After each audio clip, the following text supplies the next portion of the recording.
نحمدہ و نصلی علی رسول الکریم۔ قال الامام حجۃ الاسلام شاہ ولی اللہ دہلوی: واما کذب متواترات مرویہ صادق مصدوق ازان جہت۔ شاہ صاحب یہ 7ویں فصل کا جو مقصد دوم ہے، اس میں دوسرا مقدمہ یہ بیان کیا تھا کہ خلفائے راشدین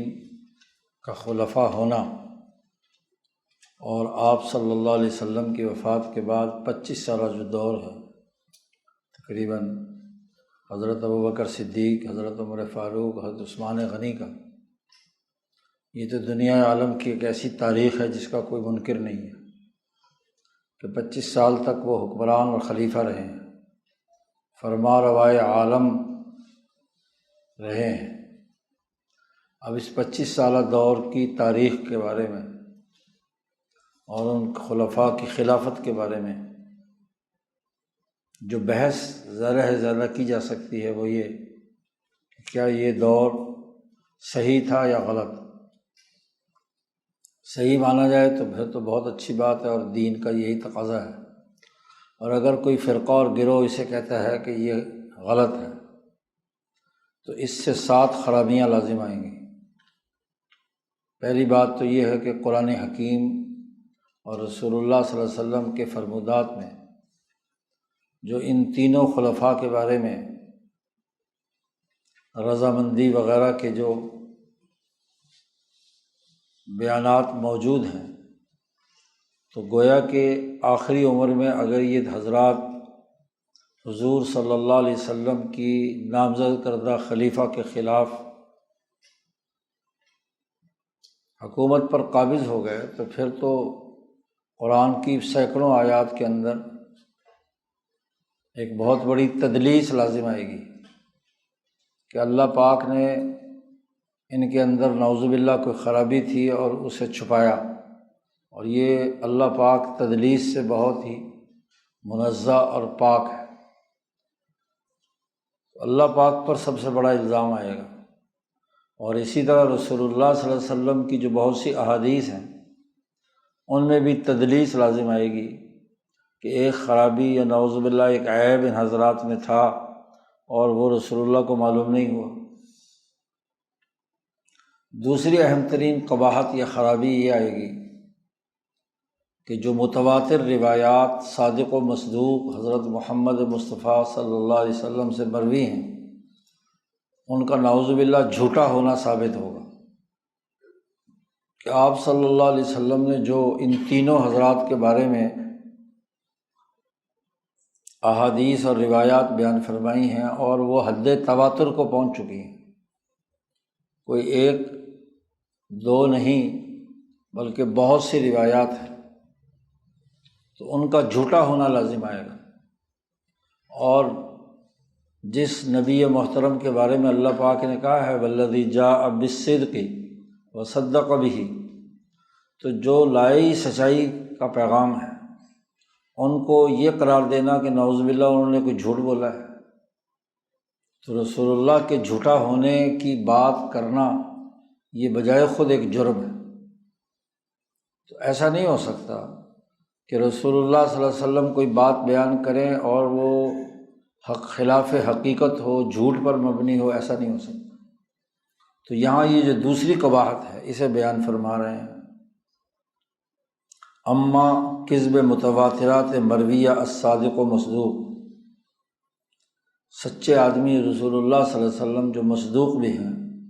ان کی طرف سے جو روایات اور احادیث بڑے تواتر کے ساتھ مروی ہیں،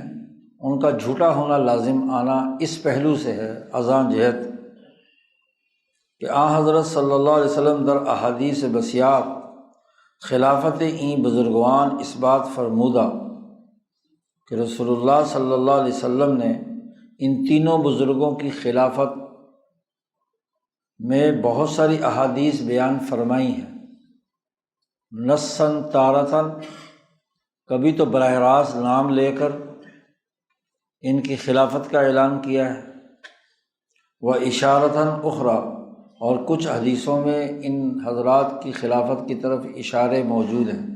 اشارۃ النص سے، مجملاً تارۃً و مفصلاً اخری۔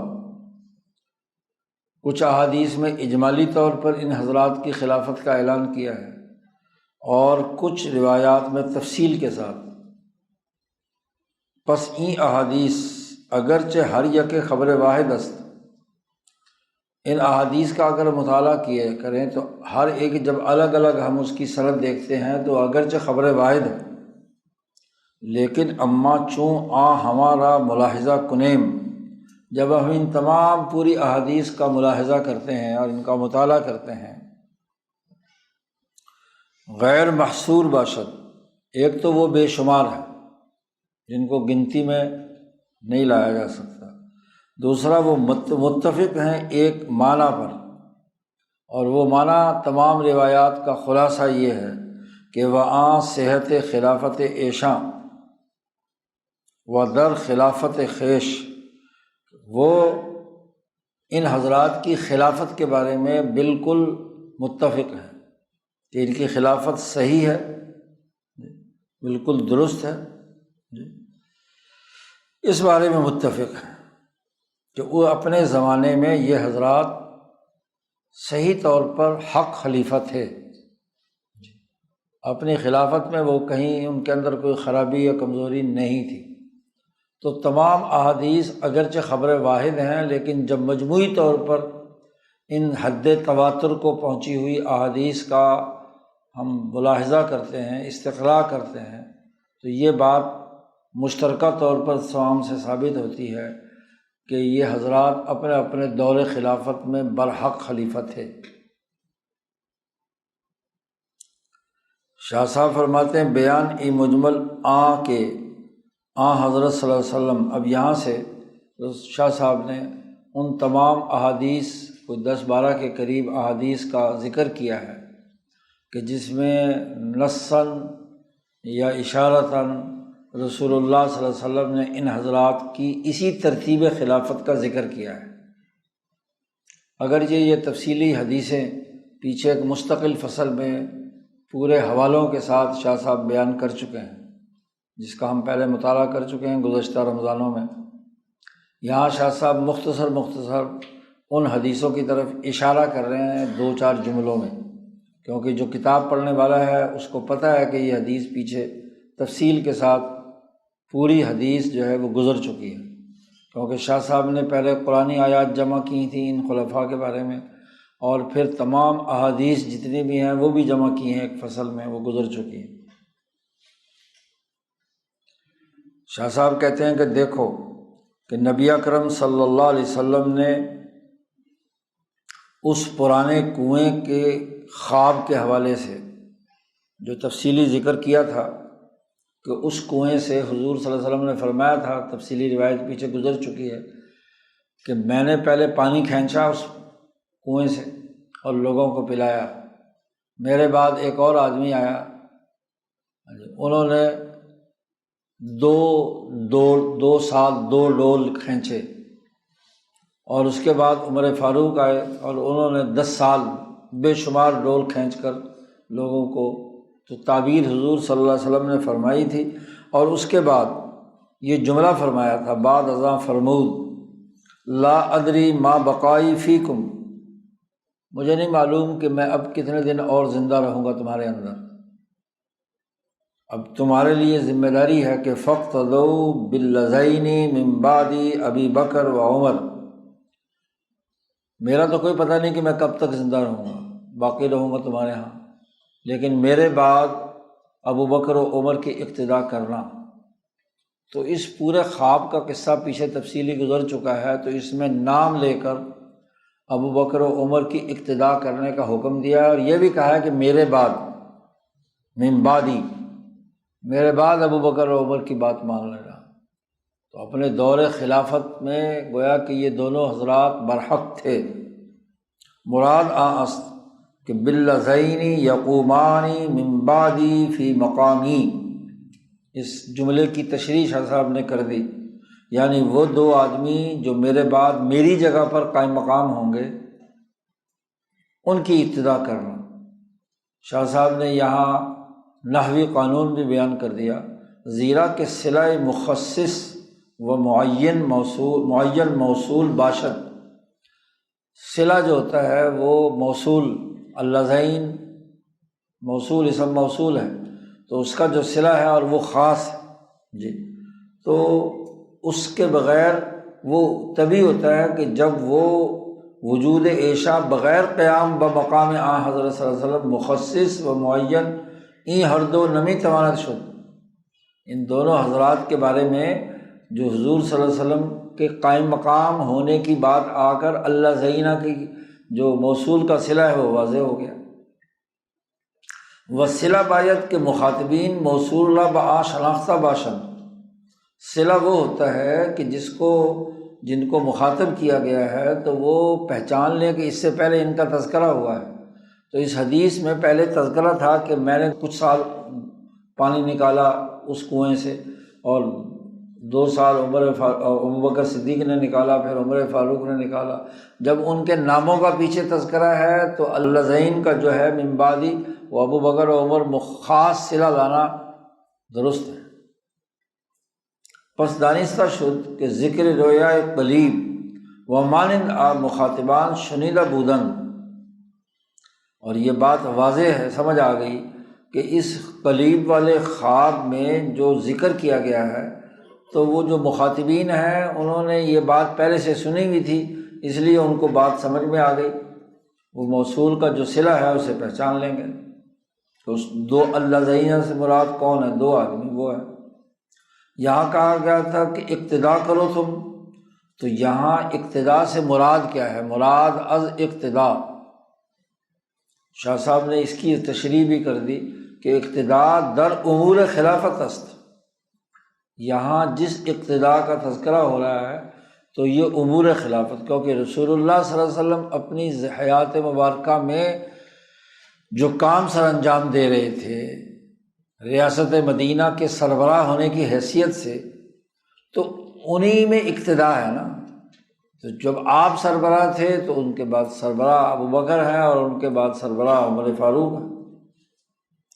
زیرا کہ تعلیق اقتدا بلفظ کے مشعر بخلافت باشد ایما است بآں کے اقتدائے رعیت بخلیفہ مراد داشتان۔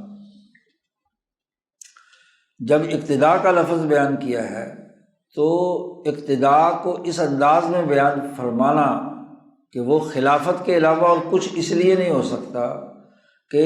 جیسے رعایا حکمران کی بات مانتی ہے،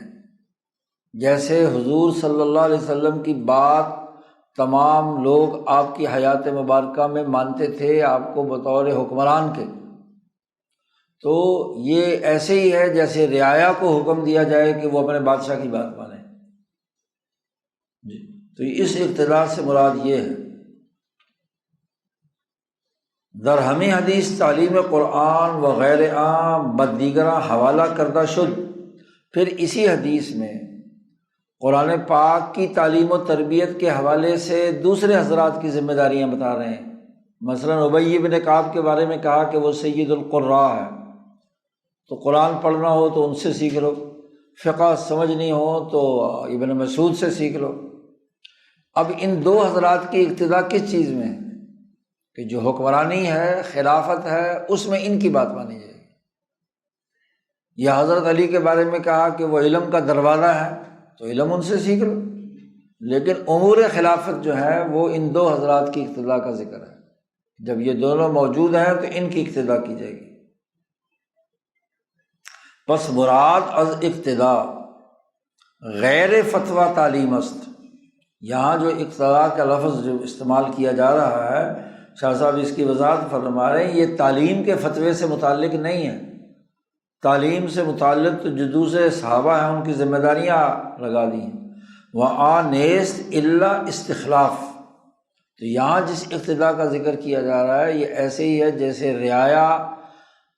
اپنے بادشاہ اور حکمران کی بات کی اقتدا کرتی ہے، ایسے ہی یہاں بھی مراد ہے۔ پس حدیث دال است بر ایجاب انقیاد قوم ایشا را من جہت الخلافہ، یہ حدیث دلالت کرتی ہے کہ قوم پر فرما برداری کرنا واجب ہے ان حضرات خلفائے کرام کی من جہت الخلافہ، حکومت اور خلافت کے حوالے سے۔ اور یہی مطلب اور معنی ہوتا ہے، تشریح ہوتی ہے لفظ استخلاف کی۔ کسی کو خلیفہ بنانے کا مطلب ہی یہ ہے کہ حکم اور حکمرانی ان کی تسلیم کی جائے گی، بات ان کی مانی جائے گی، ورنہ تو خلیفہ بنانے کا تو کوئی مطلب نہ ہوا۔ ایک ہے تعلیم لینا اور دینا، اس کے لیے تو بہت سارے حضرات رسول اللہ صلی اللہ علیہ وسلم نے مقرر کر دیے، بلکہ ہر صحابی سے کہا کہ تبلیغ تم کرو، بلغوا عنی ولو کان آیا، تبلیغ کرو چاہے ایک آیت، تو تمام کی ذمہ داری ہے تبلیغ کرنا، اور جو تبلیغ حضور صلی اللہ علیہ وسلم کی جائے اس کی اقتداء کرنے کا حکم ہے تمام لوگوں کو۔ خطبہ حجۃ الوداع میں رسول اللہ صلی اللہ علیہ وسلم نے فرما دیا تھا کہ بھائی جو کچھ تم نے یہاں مجلس میں سنا ہے، جو حاضر لوگ موجود ہیں وہ یہ پیغام غائبین تک پہنچا دیں، لیبلغ الشاہد الغائب۔ تو یہ تبلیغ یا تعلیم یا فقہ و فتاویٰ کے اندر اس کی اقتداء کی بات نہیں ہے، وہ تو تمام صحابہ کو بھی اور مختلف لوگوں کو ذمہ داریاں ہیں۔ یہاں جو اقتداء کی بات کی جا رہی ہے اس کا تعلق استخلاف سے ہے کہ میرے بعد ان کو بحیثیت خلیفہ، بحیثیت حکمران تم نے اس کی بات ماننی ہے۔ تو شاہ صاحب کہتے ہیں دیکھو اگر ان کی بات یہ تسلیم کر لی جائے کہ یہ حضرات اپنی خلافت کے اندر صحیح نہیں تھے، تو اس حدیث کا انکار لازم آئے گا کہ یہ نعوذ باللہ رسول اللہ صلی اللہ علیہ وسلم نے جھوٹ بولا ہے، یہ جھوٹی حدیث ہے۔ نمبر 2، اسی طرح نبی اکرم صلی اللہ علیہ وسلم نے در خطبہ تودیع امت را با تودیع کردن فرمودن، کہ وہ خطبہ جو آپ صلی اللہ علیہ وسلم نے اپنا آخری خطبۃ الوداع جسے کہتے ہیں، اس خطبہ وداع میں آپ صلی اللہ علیہ وسلم نے یہ فرمایا تھا کہ علیکم بسنتی و سنت الخلفاء الراشدین من بعدی عضوا علیہا بالنواجذ، کہ تم پر لازم ہے کہ تم میرے سنت اور میرے طریقہ کار کو مضبوطی سے پکڑ لو، اور خلفاء راشدین کی سنت جو میرے بعد ہے ان کا جو طریقہ کار ہے، انہوں نے جو سنت اور راستہ اختیار کیا ہے اس کو مضبوطی سے پکڑو میرے بعد، عضوا علیہا بالنواجذ، مضبوطی سے اپنے دانتوں سے اس کو تھامے رکھنا۔ تو اب اس خطبے میں اپنے بعد خلفائے راشدین کی سنت کی اتباع کا حکم دیا گیا ہے۔ بعد ازاں کے رویائی چند مذکور کردن کہ دال باشد برآں کے ولات امر، اور اس کے بعد کہ نبی اکرم صلی اللہ علیہ وسلم نے چند خواب بیان فرمائے کہ یہ فرمانے کے بعد تاکہ واضح ہو جائے کہ خلفائے راشدین سے مراد کون ہے۔ برآں کے ولات امر، بعد حضرت صلی اللہ علیہ وسلم اس طرح کے خواب بیان کیے گئے کہ ان خلفائے ثلاثہ حضور صلی اللہ علیہ وسلم کے بعد والی امر بنے۔ تو پہلے ان خوابوں کا ذکر ہوا ہے، پہلے ان تمام پوری گفتگو ہوئی ہے، اور ان خوابوں میں ان حضرات خلفائے ثلاثہ کا تذکرہ موجود ہے، اور پھر فرما رہے ہیں کہ علیکم بسنتی و سنت الخلفاء الراشدین، کہ تم پر لازم ہے کہ میری سنت کو اختیار کرو اور میرے بعد میرے خلفاء کی۔ تو خلفائے راشدین کا مفہوم متعین ہو گیا پہلے خوابوں میں جو تینوں حضرات کا تذکرہ موجود ہے۔ پس گویا فرمودن، گویا کہ رسول اللہ صلی اللہ علیہ وسلم نے فرمایا کہ علیکم بسنتی و سنت ابی بکر و عمر و عثمان، خلفائے راشدین کا معنی بھی متعین کر دیا کہ ان خلفائے راشدین سے مراد کون لوگ ہیں۔ یہاں خلیفہ تعلیم کا نہیں، فتویٰ نویسی کا نہیں، یہاں نماز کی صرف امامت کا نہیں، یہاں بات حکمران کی ہو رہی ہے، اور ان تینوں کا تذکرہ گویا کہ ہو رہا ہے۔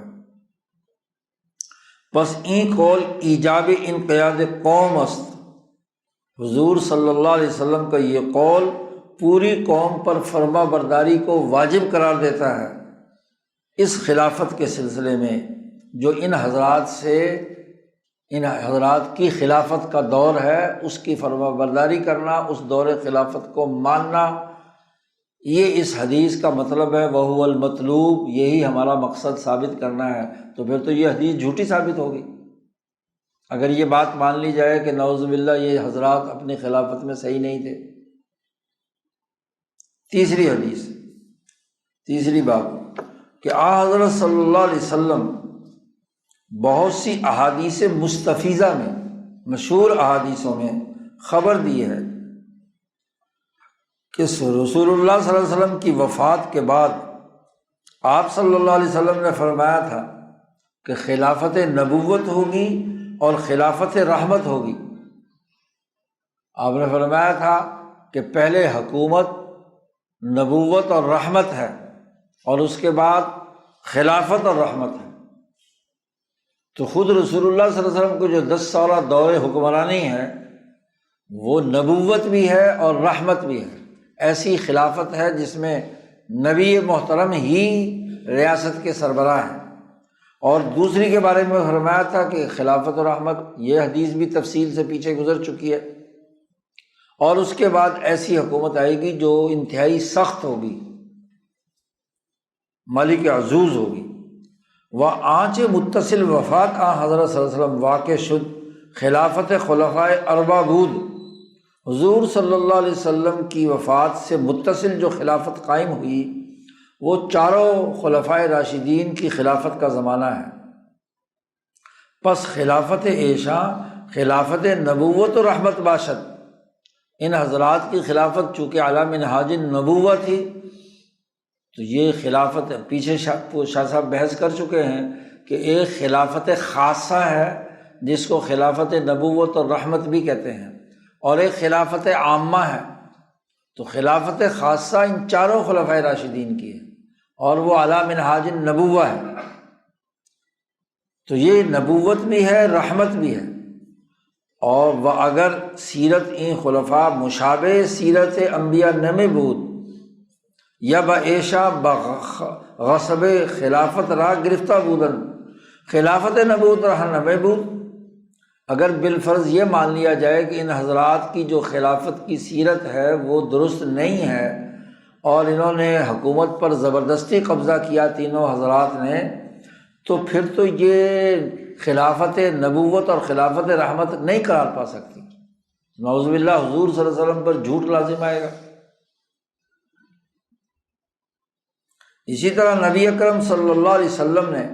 بہت سی احادیث میں یہ اعلان فرمایا ہے کہ جو خلافت نبوت علی منہاج النبوہ ہے وہ 30 سال رہے گی، یعنی خلافت خاصہ۔ شاہ صاحب اس کی تفصیل پیچھے بیان کر چکے ہیں کہ یہ جو 30 سال والی روایت ہے اس کا تعلق خلافت خاصہ سے ہے، یعنی نبی اکرم صلی اللہ علیہ وسلم سے براہ راست تعلیم و تربیت پا کر درجہ خلافت تک جو پہنچنے والے لوگ ہیں یہ 30 سال ہوگی۔ حضرت عثمان رضی اللہ تعالیٰ عنہ کے زمانے کے آخر میں تو آپ صلی اللہ علیہ وسلم کی تربیت یافتہ جماعت کے اکثر حضرات دنیا سے رخصت ہو چکے تھے، تو انقلابی پارٹی جو رسول اللہ صلی اللہ علیہ وسلم نے بنائی تھی اس کے اکثر افراد حضرت عثمان کی شہادت سے ذرا پہلے دنیا سے جا چکے تھے۔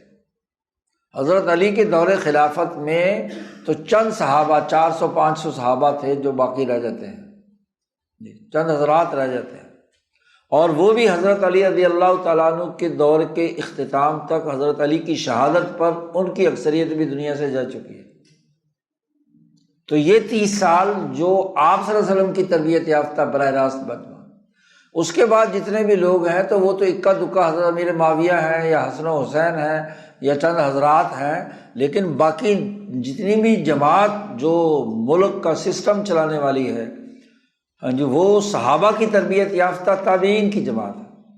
عبداللہ ابن مسعود کا انتقال حضرت عثمان کی شہادت سے پہلے ہو چکا ہے، اب ان کے تربیت یافتہ اسود و علقمہ کوفہ میں تعلیم دے رہے ہیں، حسن بصری ہیں ان کے تربیت یافتہ انس بن مالک کا وصال ہو چکا، اب سوائے مغیرہ ابن شعبہ، حضرت امیر معاویہ یا چند اور حضرات کے 300-400 آدمیوں کے علاوہ اور تو سب کے سب تابعین کی جماعت ہے جو نظم و نسق بھی چلا رہی ہے۔ تو یہ 30 سال آپ صلی اللہ علیہ وسلم نے ذکر فرمایا ہے، اور سفینہ تفسیر کر کہ آرا بخلافت خلفائے اربع،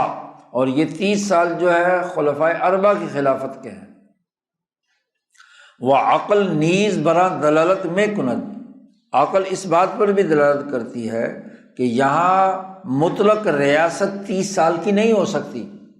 یہ نہیں کہا جا سکتا کہ اسلام کی ریاست اور حکومت صرف 30 سال ہے کہ جی بس اسلام تو 30 سال رہا، یا مسلمانوں کی صحیح خلافت اور ریاست تو صرف 30 سال رہی۔ تو شاہ صاحب کہتے ہیں یہ بات عقل تقاضا کرتی ہے کہ یہ مطلق ریاست موقت ب30 سال کہ 30 سال کی صرف ریاست ہے، یہ نہیں ہو سکتا کہ صرف حکومت 30 سال۔ اسلام کی حکومت تو اب تک چل رہی ہے، خلفائے عثمانیہ کے آخر تک۔ پس این خلفاء متصف بخلافت بودن کے غیر ملک عزوز باشد، ان خلفاء کی خلافت جو 30 سال ہے وہ نبوت اور رحمت کے طور پر ہے، اور ان حکمرانیوں سے جو بعد میں قائم ہوئیں جو ڈسپلن کی سختی کی بنیاد پر قائم تھیں ان سے الگ ہے۔ 30 سال حکومت کا ڈسپلن سخت کیا بغیر ریاست قائم نہیں رہ سکتی تھی۔ حضرت علی کے بعد خود حضرت علی نے سختیاں کی، پیچھے کل گزرا کہ انہوں نے اپنی حکومت کو مضبوط کرنے کے لیے اقدامات کی جنگیں کی ہیں نا، جتنی بھی لڑائیاں ہیں، کیونکہ ریاستی ریٹ قائم کیے بغیر نظم و نسق قائم نہیں ہو سکتا تھا۔ تو حضرت امیر معاویہ رضی اللہ تعالیٰ عنہ کے دور خلافت سے 20 سال میں امن اس لیے قائم ہوا کہ سخت ڈسپلن والی حکومت تھی۔ ملک عزوز کا غلط ترجمہ مودودی صاحب نے کیا ہے کہ عزوز کا مطلب ہے نقصان پہنچانے والی، ظالم اور جابر۔ یہ کہاں سے مطلب نکال رہا ہے؟ سخت ڈسپلن کیوں کہ 3 خلفاء یکے بعد دیگرے شہید ہو چکے ہیں۔ عمر فاروق شہید ہوئے، عثمان غنی شہید ہوئے، علی المرتضیٰ شہید ہوئے۔ تو اب حضرت امیر معاویہ کو تجربہ تھا کہ اگر یہ ریاست کے سربراہان اور اولو العزم خلفائے راشدین ان کے اوپر حملے ہو کر ان کی شہادت کا سبب بن سکتے ہیں، تو اب حکومتی ریٹ سختی سے مضبوط کرنی ہے، اس کے بغیر تو نظم قائم نہیں ہو سکتا۔ اس لیے حضرت امیر معاویہ نے پروٹوکول قائم کیا، سیکورٹی بڑھائی، نظم و نسق قائم کیا، سختی کی کہ یہ کوئی آدمی حکومت کی ریٹ کو چیلنج نہیں کرے گا۔ یہ کام تو حضرت امیر معاویہ سے پہلے حضرت علی نے شروع کر دیا تھا،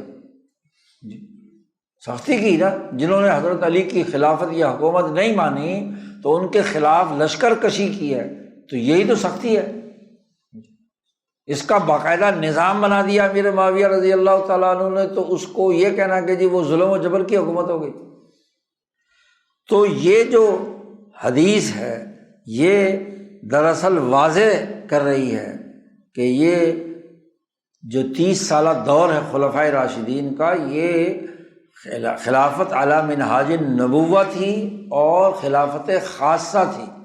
یہ الگ خلافت ہے بعد کی خلافت عامہ کے مقابلے میں۔ اسی طریقے سے شاہ صاحب فرماتے ہیں اور اگر یہ خلاف حضرات بالفرض اپنی اس خلافت میں درست نہ ہوتے تو پھر یہ 30 سال والی بات بھی حدیث بھی غلط ثابت ہوتی ہے۔ اسی طریقے سے ایسی احادیث جو بہت سی مستفیضہ اور مشہور ہیں وہ بھی وارد ہوئی ہیں کہ رسول اللہ صلی اللہ علیہ وسلم نے وہ کنویں والے واقعے کے جو مختلف خواب آپ صلی اللہ علیہ وسلم نے دیکھے ہیں کہ جماعت الصحابہ نیز بانواع مختلف رویا ہا دیدن، وہ صحابہ کی اس جماعت کے حوالے سے مختلف خواب آپ صلی اللہ علیہ وسلم نے دیکھے ہیں کہ کون کون کس کس کام کے لیے ہیں۔ ان میں سے مثلاً وہ حدیث کہ جس میں آسمان سے ایک رسی زمین تک آئی، یہ حدیث بھی تفصیل سے پہلے گزر چکی ہے، پچھلے رمضان میں ہم نے اس پر گفتگو کی تھی کہ پہلے وہ رسی ایک بہت بڑا خیمہ ہے، وہاں رسی ہے، حضور صلی اللہ علیہ وسلم نے رسی پکڑی اور آسمان پر چلے گئے۔ دوسرا آدمی آیا، اس نے رسی پکڑی، اوپر چلے گئے۔ تیسرا آدمی آیا، اس نے رسی پکڑی، آسمان پہ چلا گیا۔ تو چوتھا آدمی آیا، اس کی رسی اوپر، رسی سے جا رہے ہیں، وہ رسی ٹوٹ گئی لیکن رسی دوبارہ جڑی اور پھر اوپر پہنچ گئے، وہ حضرت عثمان غنی ہے۔ تو حضرت ابوبکر صدیق نے کہا کہ میں تعبیر بتاؤں، تو انہوں نے جو تعبیر بتائی وہ یہی بتائی۔ یہ حدیث پیچھے گزر چکی ہے تفصیل سے۔ اسی طرح وہ حدیث جو تنوت بعض ایشاں ببعض، جس میں حدیث میں ہے کہ نبی اکرم صلی اللہ علیہ وسلم کے پچھلے کرتے کے ساتھ ابو بکر نے ہاتھ پکڑا ہوا ہے، ابو بکر کے کرتے کے پیچھے عمر فاروق نے پکڑا ہوا ہے، عمر فاروق کے پیچھے عثمان نے پکڑا ہوا ہے۔ تو یہ جو تنوت ہے، یکے بعد دیگر ایک دوسرے کے پیچھے ان کے پیچھے رسی پکڑنے والا عمل، یہ حدیث گزری ہے۔ ایسے ہی وہ حدیث جس میں نبی اکرم صلی اللہ علیہ وسلم نے حضرات نے پانی پینے کے حوالے سے ہے کہ پہلے حضور صلی اللہ علیہ وسلم نے پانی پیا، پھر ابو بکر نے، پھر حضرت عمر نے، پھر حضرت عثمان۔ و تشویش یافتن عثمان و بعض جمع شدن اسباب برائے، تیسرے درجے میں حضرت عثمان کے زمانے میں مسائل پیدا ہوئے تو اس کی طرف بھی اس میں اشارہ ہے۔ بعد میں پھر اسباب جمع ہوئے اور پھر حضرت عثمان آسمان پہ بھی چلے گئے اور وہ پانی پینے کی ترتیب بھی اسی طرح رہی۔ ایسے ایک حدیث پیچھے گزری تھی، حدیث وزن، بترتیب الی غیر ذالک، بالترتیب حضور صلی اللہ علیہ وسلم نے فرمایا کہ میں نے دیکھا ایک میزان ایک بڑے میدان میں لگی ہوئی ہے، تو اس میزان کے اندر ایک پلڑے میں مجھے بٹھایا اور دوسری پلڑے میں ساری امت میری جو ہے نا وہ بٹھا دی، تو میرا وزن بھاری تھا امت کے مقابلے میں۔ اس کے بعد اسی ترازو کے اندر ابو بکر کو بٹھایا جہاں میں بیٹھا ہوا تھا، اور دوسری طرف ساری امت بیٹھی تھی، تو تب بھی وہ پلڑا بھاری رہا ابو بکر والا۔ وہ پوری امت جو ہے نا پلڑے میں اوپر لٹکی ہوئی تھی، اور حضور نے فرمایا کہ یوں لگتا تھا کہ لوگ اوپر سے گر گر کے نیچے گر رہے ہیں جو اس پلڑے میں سے، اتنے بھاری لوگ اس کے اندر موجود ہیں، لیکن اس کے باوجود ساری امت کے مقابلے میں ابو بکر کا پلڑا بھاری تھا۔ ابو بکر کے بعد عمر کو بٹھایا، ان کا وزن ہوا تو وہ بھی ساری امت سے بھاری تھے۔ عمر کے بعد عثمان کو بٹھایا، اور وہ بھی اس جو تول کے اندر ان کا وزن بھاری تھا باقی پاری امت پر۔ تو ان تینوں آدمیوں کی ترتیب بیان کی ہے رسول اللہ صلی اللہ علیہ وسلم نے، اور اس کی تعبیر بھی بیان کی کہ یہ حکومت ہے بخلافت۔ تین حضرات کی ایسی خلافت ہے کہ باقی ساری امت پر بھاری اس لیے ہے کہ باقی پوری امت نے ان تینوں کی متفقہ بیعت کی۔ پوری امت جو ہے ان سے ان کی اتباع کرنے والی، تسلیم کرنے والی، ماننے والی، تو ان کا وزن، تو یہ حدیث وزن ہے جس میں حضور صلی اللہ علیہ وسلم اور تینوں خلفائے راشدین کا وزن باقی ساری امت سے کیا ہے، بڑھ کر رہا ہے۔ یہ حدیث یہی میں مکمل ہو جاتی ہے۔ وہیں ہما محبل است بخلافت، یہ تمام احادیث جو ہیں یہ ان کی تعبیر سوائے خلافت کے اور کچھ نہیں ہے کہ ایک دوسرے کا کرتا پکڑے ہوئے ایک ترتیب کے ساتھ ہیں، ایک دوسرے کے پیچھے آسمان پہ چڑھ رہے ہیں، ایک دوسرے کا وزن ہو رہا ہے یا کہ بعد دیگرے، تو یہ ترتیب خلافت ہی ہے نا، حقیقت میں بھی ایسے ہی ہوا۔ وہی تفسیر در بعض بتصریح وارد شدہ، اب ان احادیث میں بعض میں تو بالکل صراحتاً ان کے نام ہے اور بعض میں اشارہ ہے۔ و در بعض ازا سکوت کردن از اظہار سخت بلکہ بعام مبتہج شدن بل عزیجہ دانستم کے خلافت ایشا ظلم و جور نبود۔ کہتے ہیں کہ ان میں بعض احادیث میں سکوت ہے، ناراضگی کا اظہار نہیں کیا البتہ بلکہ اس پر آپ کے جو چہرے سے خوشی پھوٹ رہی ہے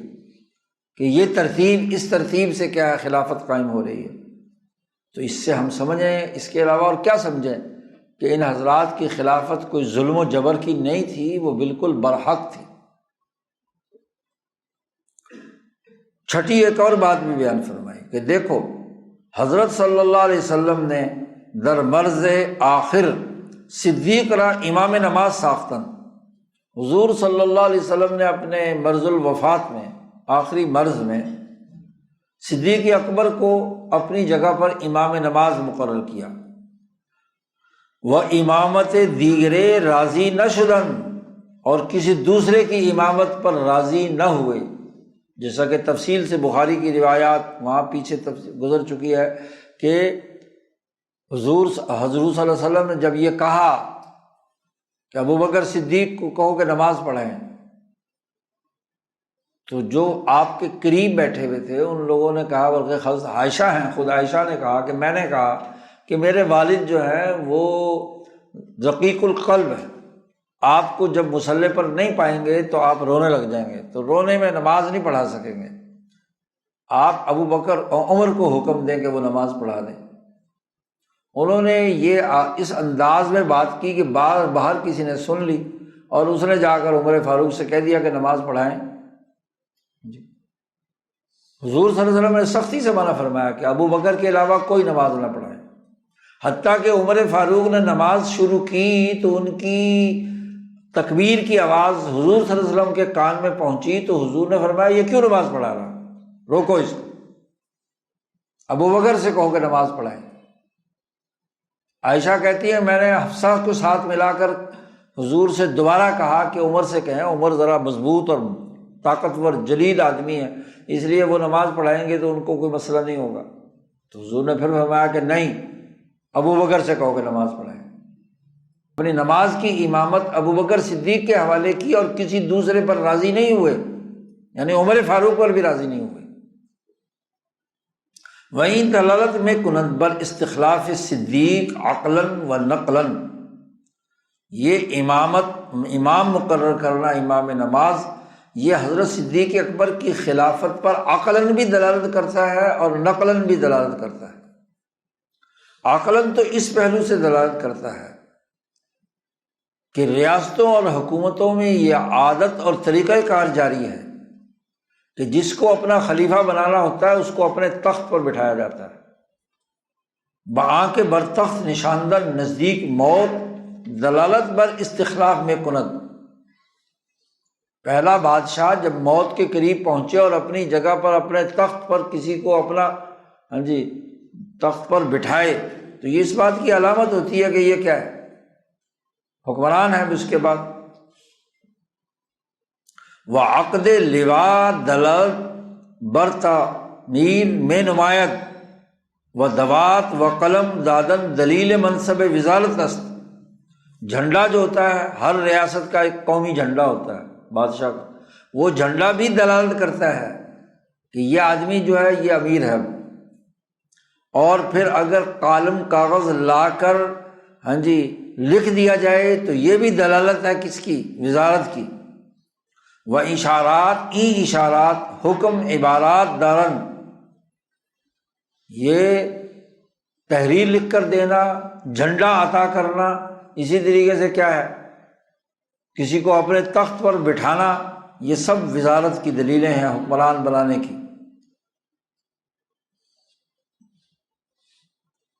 وہی اشارات حکم عبارت دارد مثل اشارہ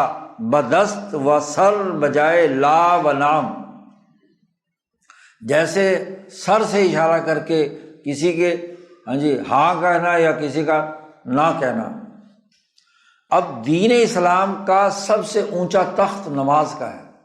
اور نماز کی جماعت اور اس کے اہتمام۔ تو شاہ صاحب فرماتے وہ امامت در نماز منصب حضرت بود، نبی جب تک امت میں موجود ہوتے ہیں نبی کے علاوہ کسی کو جماعت کرانے کی اجازت نہیں ہوتی۔ منصب یہ نبوت کا ہے کہ صرف لوگوں کو اجتماعی جماعت کے ساتھ نماز پڑھانا وہ نبی کی ذمہ داری ہے۔ حتیٰ کہ رسول اللہ صلی اللہ علیہ وسلم نے ایک دفعہ، جیسا کہ آگے آ رہا، کسی یہودیوں کے کسی قضیے کو حل کرنے کے لیے تشریف لے گئے تھے اور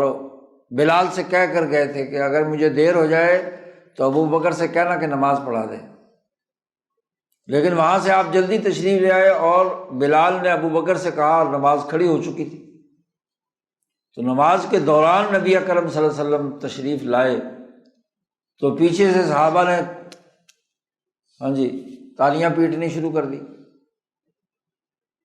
تو ابو بکر تو جب نماز پڑھاتے تھے تو وہ تو ان کی توجہ اللہ کی طرف اتنی ہوتی تھی کہ ادھر ادھر کی کوئی چیز کی طرف توجہ نہیں ہوتی تھی۔ تو تھوڑی دیر کے بعد انہوں نے دیکھا کہ پیچھے حضور صلی اللہ علیہ وسلم تشریف لا چکے ہیں، تو ابو بکر پھر پیچھے ہٹنا شروع ہو گئے۔ حضور صلی اللہ علیہ وسلم نے ہاتھ سے اشارہ بھی کیا کہ رہو تم یہیں پہ، لیکن وہ پھر حضور صلی اللہ علیہ وسلم آگے بڑھے اور آپ نے نماز پڑھائی، اور آخری نماز بھی جو حضور صلی اللہ علیہ وسلم نے پڑھائی ہے بیٹھ کر،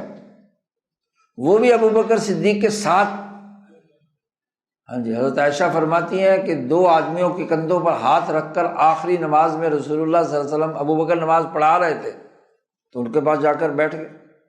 تو حضور نے پہلے نماز ابو بکر کو پڑھائی اور ابو بکر نے امت کو پڑھائی، کیونکہ نبی کی موجودگی میں کوئی امتی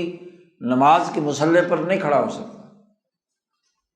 تو اب آپ صلی اللہ علیہ وسلم نے اپنا مصلی جس کے سپرد کیا ہے،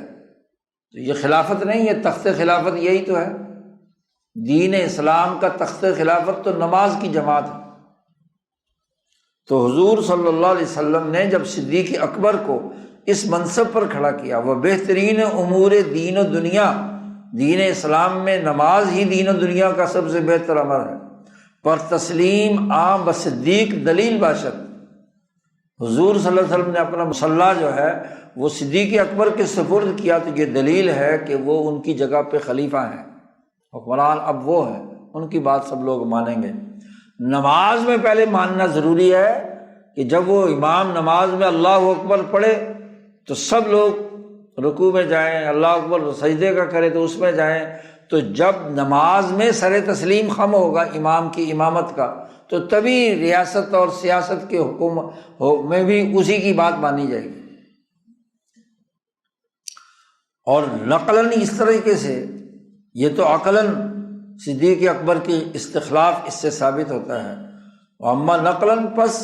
ازاں جہت کہ جمع در وقت عقد خلافت بآ تمسک کردن مثل فاروق و مرتضیٰ و ابو عبیدہ و ابن مسعود و سائر حاضرین رد و انکار بری استدلال ظاہر نہ شد۔ ایک پوری جماعت ہے، جب عقد خلافت ہو رہا تھا دلیل ابو بکر صدیق کے سقیفہ بنی ساعدہ میں، تو وہاں یہی بات تو دلیل کے طور پر پیش کی گئی تھی کہ حضور صلی اللہ علیہ وسلم نے اپنا جگہ پر نماز پڑھانے کے لیے ابو بکر صدیق کو دیا، عمر فاروق نے یہ بات کہی، علی المرتضیٰ نے یہ بات کہی، ابو عبیدہ نے کہی، ابن مسعود نے کہی، جنہوں نے بھی کسی نے اس استدلال کو رد نہیں کیا نہ انکار کیا،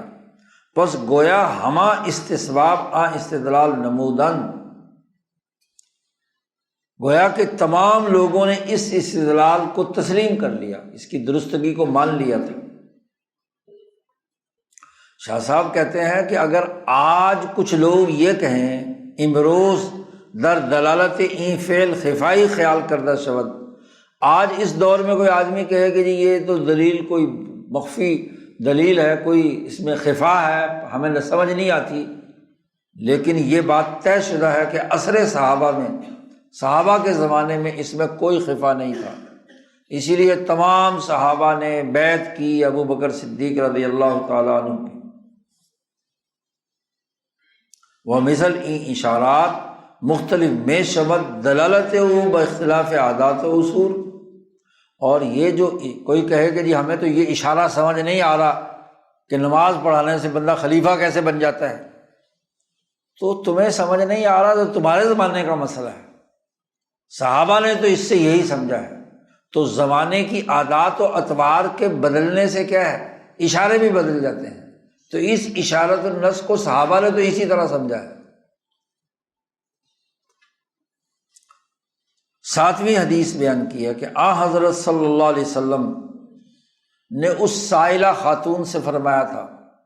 جو حضور صلی اللہ علیہ وسلم سے سوال کرنے کے لیے آئی تھی، یہ روایت ابھی بھی کل بھی گزری تھی اور پہلے تفصیل سے گزر چکی ہے۔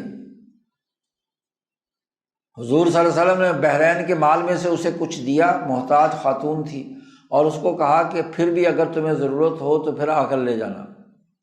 اس نے پوچھا اگر آپ نہ ہوں تو حضور نے فرمایا تھا کہ علم تجدینی، اگر تو مجھے نہ پائے تو آتی ابا بکر، ابو بکر کے پاس آ کر لے جانا پیسے۔ اب یہ ابو بکر کے سپرد کرنے کا کیا مطلب ہے؟ این نیز صریح است، یہ حدیث بھی واضح طور پر صریح ہے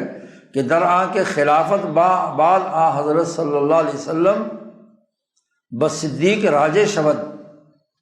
کہ آپ صلی اللہ علیہ وسلم کے بعد حضرت صدیق اکبر ہی خلیفہ ہیں، اس لیے کہ یہ بیت المال کے پیسے کا تصرف تو حکمران کے قبضے میں ہوتا ہے نا، غیر حکمران کے پاس تو نہیں ہوتا۔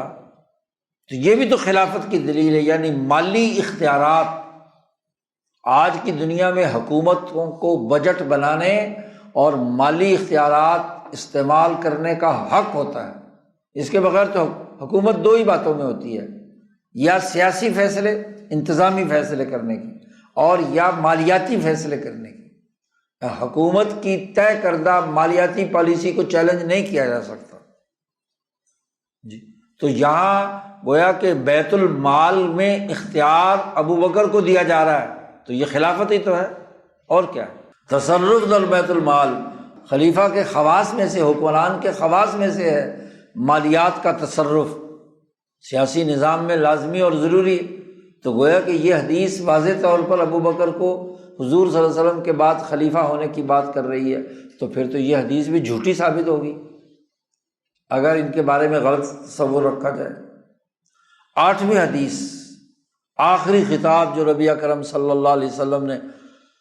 فرمایا ہے، اس میں آپ صلی اللہ علیہ وسلم نے فرمایا تھا کہ یہ جو مسجد نبوی ہے، اس کے اندر جن جن لوگوں کے دروازے کھلے ہوئے ہیں، مسجد کی نبوی کی جو صحن تھا اس کے چاروں طرف تمام لوگوں کے دروازے کھلے ہوئے تھے، جن جن کا وہاں قریب قریب مکانات تھے، تو نبی اکرم صلی اللہ علیہ وسلم نے کہا تمام دروازے بند کر دیے جائیں۔ لا یبقین فی المسجد خوخۃ الا خوخۃ ابو بکر،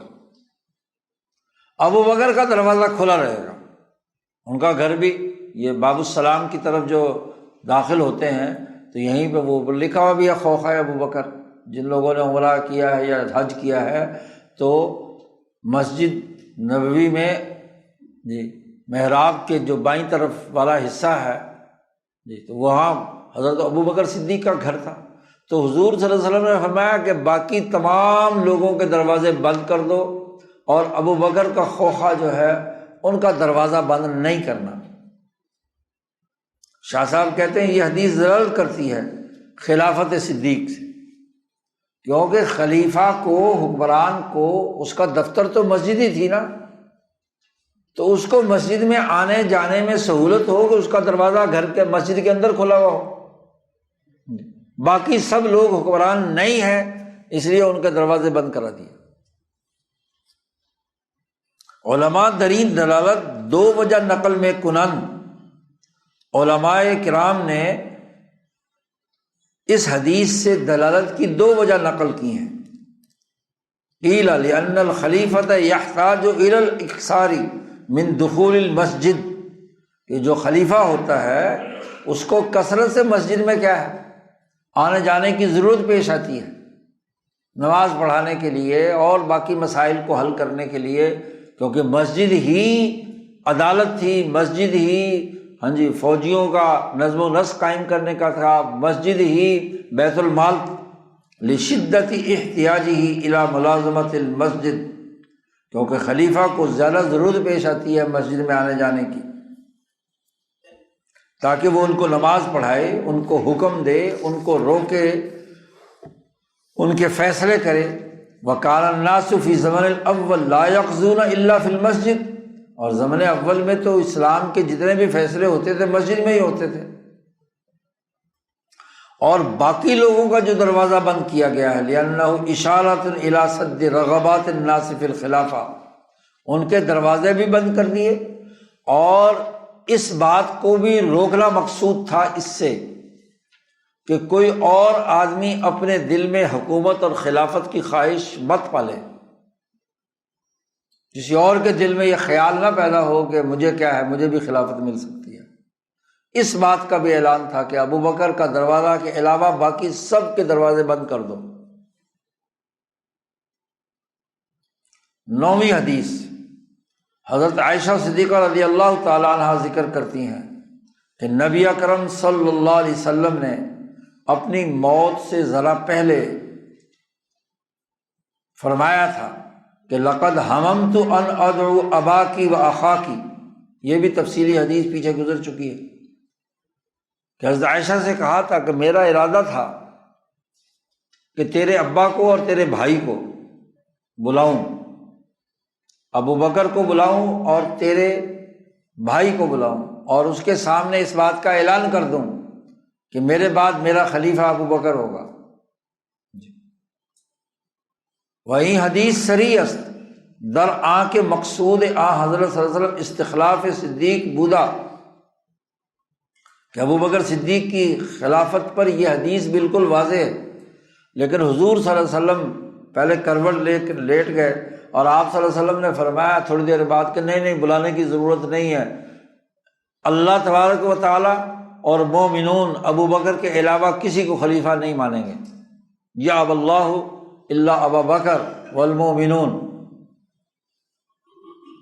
یعنی تحریر کی اور بیان کرنے کی ضرورت نہیں ہے،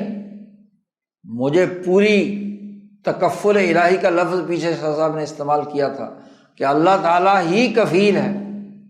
اللہ نے وعدہ کر لیا رسول اللہ صلی اللہ علیہ وسلم سے کہ اللہ انکار کر دے گا کسی اور کو خلیفہ کے سلسلے میں، اور مومنون بھی نہیں مانیں گے۔ مکروہ میں داشتن کہ غیر صدیق بآ رغبت کند، حضور صلی اللہ علیہ وسلم اس کو انتہائی مکروہ سمجھتے تھے کہ صدیق اکبر کے علاوہ کوئی اور اس خلافت کے اندر رغبت کا اظہار نہ کرے، لیکن ترک کردن کتابت خلافت بنام او، لیکن حضور صلی اللہ علیہ وسلم نے ابو بکر صدیق کے نام کی تحریر لکھنے کو اس لیے ترک کر دیا اور ان کی بیعت لینے کے سلسلے کو اس لیے ترک کر دیا کہ بنا بر توکل بر وعدہ الہی، اللہ نے جبریل کو بھیج کر وعدہ کیا کہ اللہ تعالیٰ کفیل ہے، جی آپ اس کی فکر نہ کریں کہ تحریر لکھنی پڑے گی اور سارے لوگوں کو اکٹھا کر کے بیعت کرانی پڑے گی، نہیں، اللہ اس بات کا کفیل ہے کہ وہ ان کے علاوہ کسی اور کو خلیفہ بننے نہیں دے گا۔ تو اس پر رسول اللہ صلی اللہ علیہ وسلم نے کیا تسلی کا اظہار کیا اس پوری حدیث میں جو پیچھے گزر چکی ہے۔ تو اگر یہ بات ہو تو یہ حدیث جھوٹی قرار پائے گی۔ اسی طریقے سے 10ویں حدیث کہ نبی اکرم صلی اللہ علیہ وسلم نے بنی مستلق کے جواب میں فرمایا تھا کہ صدقات را بعد من ابی بکر دہن، زکوٰۃ وغیرہ بنی مستلق کی آتی تھی، تو رسول اللہ صلی اللہ علیہ وسلم نے ان کے سے کہا تھا بنی مستلق سے کہ میرے بعد تم نے زکوٰۃ وغیرہ ابو بکر کو دینی ہے، اور وہ بعد ازوے بعمر، اور ابو بکر کے بعد تم نے زکوٰۃ صدقات عمر کو جمع کرانے ہیں، اور ان کے بعد عثمان کو جمع کرانے ہیں، اور عثمان کے بعد حضور خاموش رہے کہ کس کو دینے ہیں، بعد از عثمان ساکت شدن۔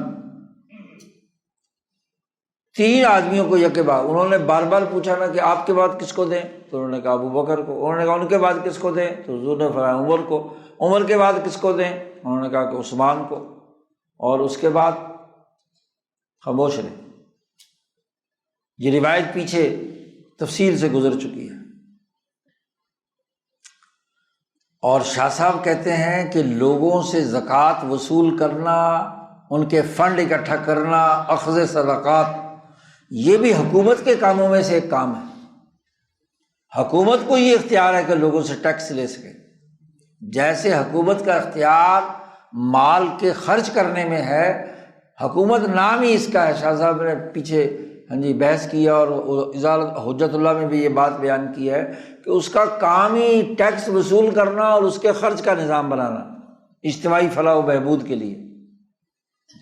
تو اس کے بغیر حکومت کے علاوہ اور کس چیز کا نام ہے؟ اسی چیز کا نام ہے مالیاتی نظم و نسق قائم کرنا۔ تو یہاں اخذ صدقات یہ حکومت کی خصوصیات میں سے ایک خاص بات ہے، وَأَمَرْ بِإِیتَاءِ صدقات امر است بِانْقِیادِ ایشاد الامور خلافت، جب ان کو صدقات دینے کا حکم دیا جا رہا ہے تو دراصل ان کی امور خلافت میں فرمانبرداری کا حکم دیا جا رہا ہے، تو اس سے بھی ان کی خلافت ثابت ہے۔ اسی طریقے سے حضرت صلی اللہ علیہ وسلم نے 11ویں بات عملی شکلیں کہ نبی اکرم صلی اللہ علیہ وسلم نے خطبہ ارشاد فرمایا اور اس کے بعد صدیق اکبر کو حکم دیا کہ تم خطبہ دو، بالازاں یعنی گویا کہ تربیت کر رہے ہیں اپنے خلفاء کی، حکومت کی نظم و نسق چلانے کی۔ بالازاں امر فرمود صدیق کہ تم خطبہ پڑھو، اور ان کے بعد حکم دیا عمر فاروق کو کہ تم خطبہ پڑھو، اسی ترتیب کے ساتھ۔ تو شاہ صاحب کہتے ہیں ایمانہ دلالت میں نمایت بر خلافت ایشا بترتیب زیرا کے خطبہ یکے از لوازم خلافت است، خطبہ دینا اور تقریر کرنا، عوام سے خطاب کرنا، یہ حکومت کے لوازمات میں سے ہے۔ حکومت فیصلہ کرے گی کہ کس کو خطبہ دینے کی اجازت ہے اور کس کو نہیں ہے۔ ہر آدمی اپنی طرف سے خطبہ دینا شروع کر دے، اس لیے ہمارے بزرگوں نے تو بہت زمانے میں لکھا ہے کہ تقریر کرنا یا وعظ کرنے کی اجازت جب تک حکومت کی طرف سے نہ ہو اس وقت تک وعظ کہنے کی اجازت نہیں ہے۔ ہر آدمی اپنی طرف سے کھڑے ہو کر وعظ کہنا شروع کر دے، تبلیغ کرنے کی اجازت نہیں ہے۔ امام غزالی نے تو اس پر بڑی تفصیل لکھی ہے، ورنہ تو انتشار پیدا ہوگا، کوئی بھی کھڑے ہو کر جیسے مرضی خطبہ دیتا پھرے۔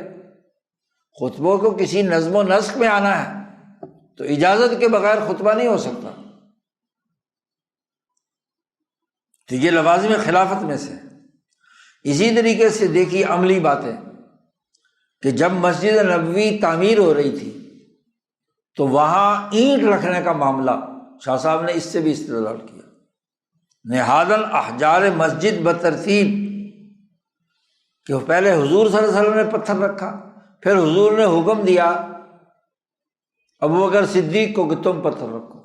پھر عمر فاروق، پھر حضرت عثمان، پھر حضرت علی، یعنی جو ترتیب خلفاء ہے اس کے مطابق پتھر رکھوائے گئے، اور آخر میں فرمایا رسول اللہ صلی اللہ علیہ وسلم نے کہ ہم الخلفاء، یہ خلفاء ہیں، یہ کے بعد دیگرے۔ تو مسجد گویا کہ مسلمانوں کی حکومت اور تعلیم و تربیت کا مرکز شاعر اللہ بن رہا ہے، قصر صدارت، قصر بادشاہت بن رہا ہے، قصر حکومت بن رہا ہے مسجد نبوی، اور اس قصر کے بنانے کے لیے جو سنگ بنیاد رکھا جا رہا ہے تو اس کی ترتیب حضور صلی اللہ علیہ وسلم نے قائم کی ہے کہ اس قصر کے اوپر، اس مسجد پر حکمرانی یہ لوگ کریں گے۔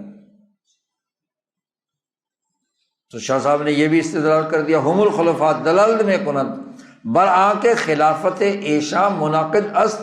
و مسلمین معموراً کہ بانقیاد ایشا از جہت خلافت، مسلمان پابند ہیں کہ وہ ان حضرات کی خلافت کی کیا ہے، نماز گویا کہ تخت ہے، اخذ صدقات اور تقسیم اموال، یہ حکومت کے خواص میں سے مالیاتی نظام ہے۔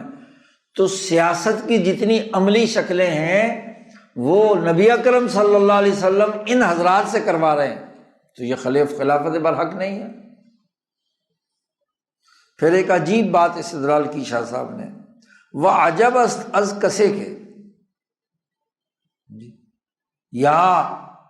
کچھ لوگوں کے اس استدلال پر بڑا تعجب کیا ہے کہ ایک آدمی یہ کہتا ہے، مجھے بڑا تعجب ہے اس آدمی پر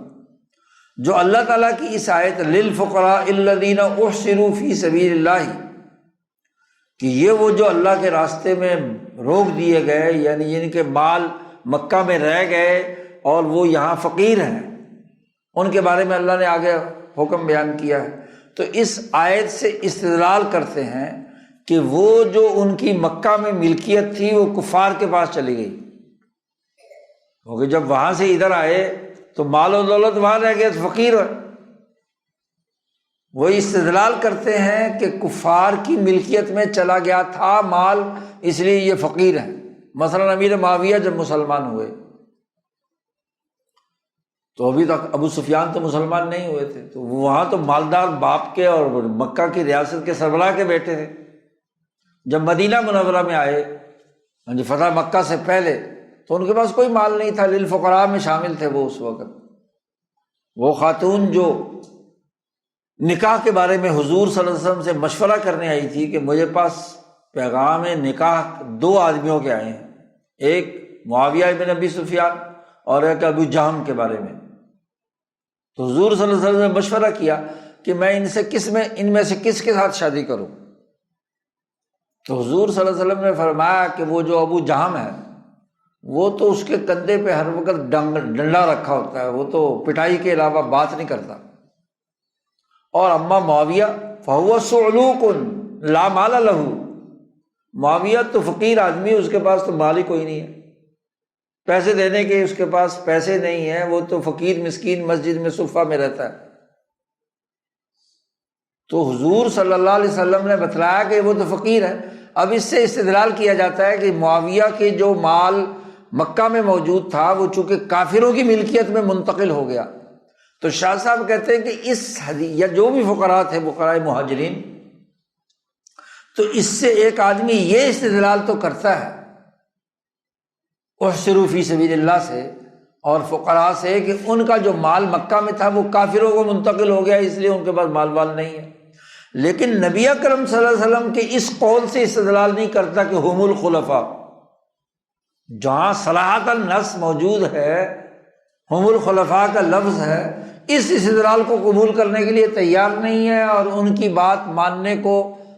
اور ان کی فرما برداری کو تسلیم نہیں کرتا، وہاں اور نقطے نکالتا ہے۔ تو کوئی ایسا شیعہ عالم جو یہ استدلال کر رہا تھا اس سے، تو شاہ صاحب نے دراصل ادھر اشارہ کیا ہے کہ ایک طرف تو اس آیت سے یہ استدلال کرتا ہے اور یہاں ایک طرف یہ حضور صلی اللہ علیہ وسلم نے فرمایا ہم الخلفاء، استدلال نہ کرن بر ایجاب انقیاد،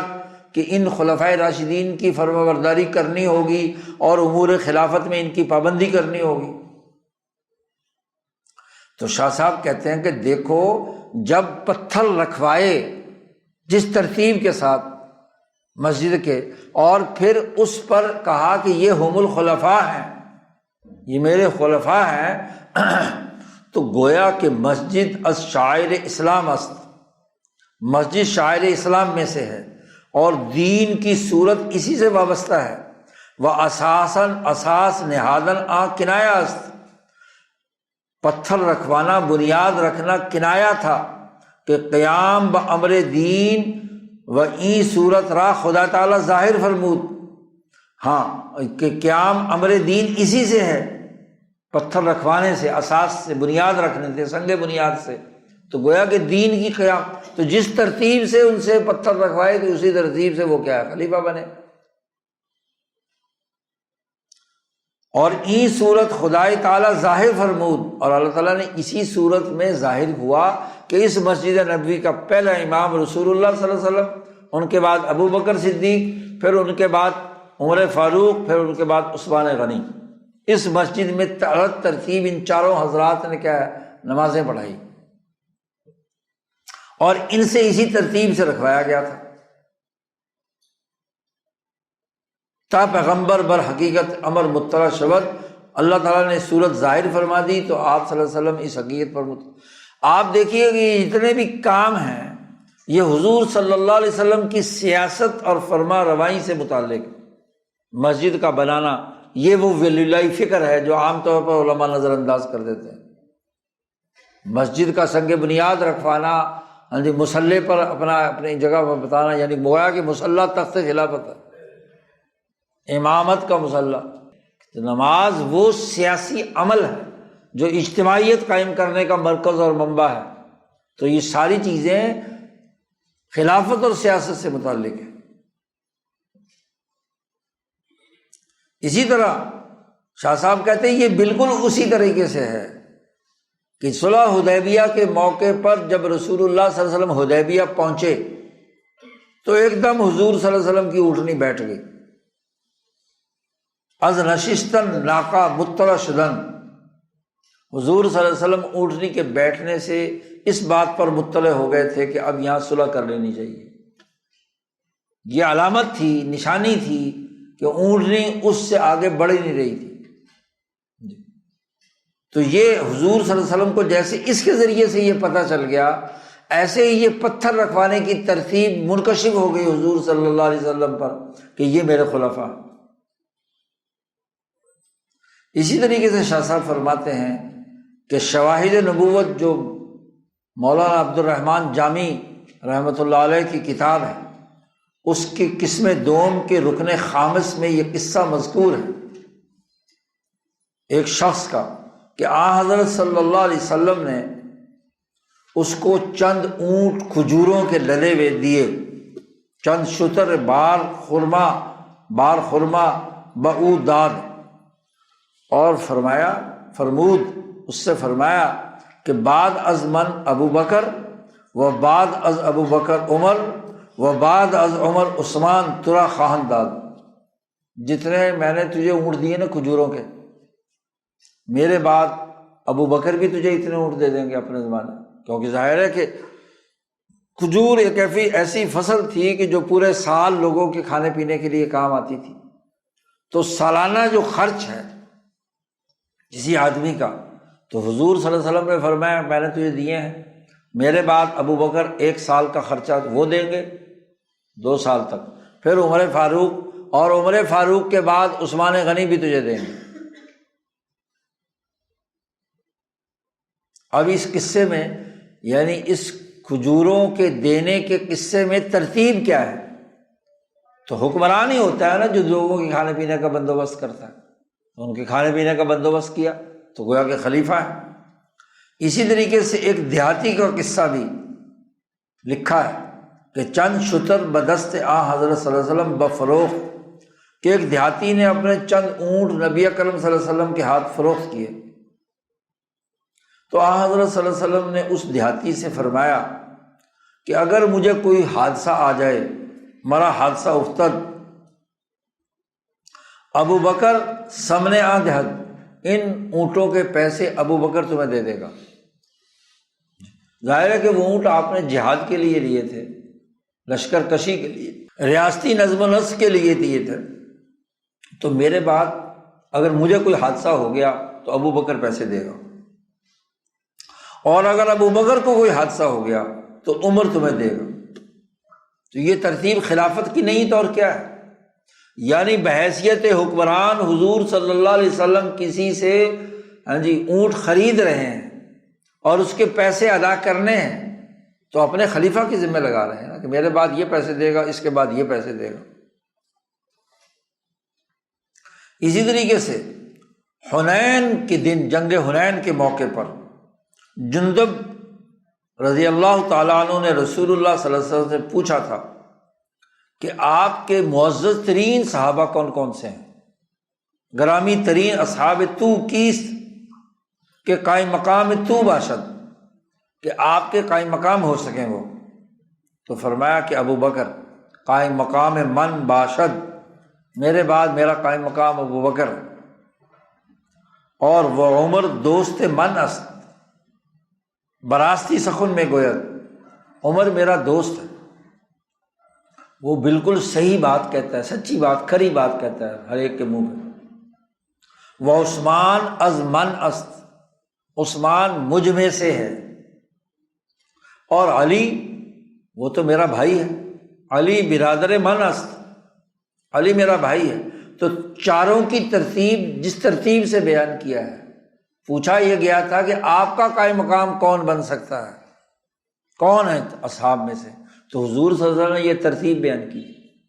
کہ یہ 4 خلفاء بالترتیب اسی طریقے سے کیا آئیں گے۔ اسی طریقے سے شواہد نبوت میں حضرت عثمان رضی اللہ تعالیٰ عنہ کی کرامات میں سے یہ ذکر ہے کہ ابو ذر غفاری نے، وہ فرماتے ہیں کہ نبی، یہ حدیث بھی تفصیلی پیچھے گزر چکی ہے، ابو ذر غفاری فرماتے ہیں کہ حضرت صلی اللہ علیہ وسلم کے ہاتھ پر کچھ پتھر تھے، سنگریزے تھے، جب آپ نے اپنے ہاتھ سے پکڑے وہ، تو ان پتھروں میں سے تسبیح کی آواز آنے لگی، وہ تسبیح کرنے لگے پتھر، ویسے زمین پہ پڑے ہوئے تھے، آپ صلی اللہ علیہ وسلم نے ہاتھ میں لیے تو اس میں سے کیا ذکر کی آواز آ رہی ہے، تسبیح کی آواز آ رہی ہے۔ بعد ازاں حضور صلی اللہ علیہ وسلم نے اس کے بعد وہ پتھر ابو بکر صدیق کے ہاتھ میں رکھ دیا، جب ان کے ہاتھ میں آئے تو وہاں بھی تسبیح کرنے لگے، تسبیح گفتن۔ اس کے بعد وہ پتھر حضور نے حضرت عمر کے ہاتھ پہ رکھوائے، تو عمر کے ہاتھ میں بھی ان تسبیحات، وہ پتھر جو ہے تسبیح کر رہے ہیں، سبحان اللہ۔ اس کے بعد وہ پتھر حضرت عثمان کے ہاتھ میں رکھے، حضرت عثمان کے ہاتھ میں بھی انہوں نے تسبیح شروع کر دی۔ یعنی پتھروں کی جو ترتیب تسبیح کرنے کی ہے، وہ حضور صلی اللہ علیہ وسلم کے بعد ابو بکر کے بعد عمر کے بعد عثمان،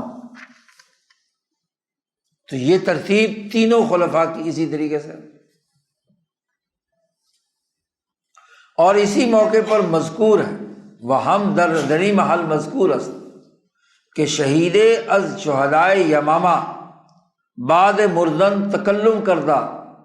گفت محمد رسول اللہ، ابو بکر صدیق، عمر الشہید، عثمان ذو النورین۔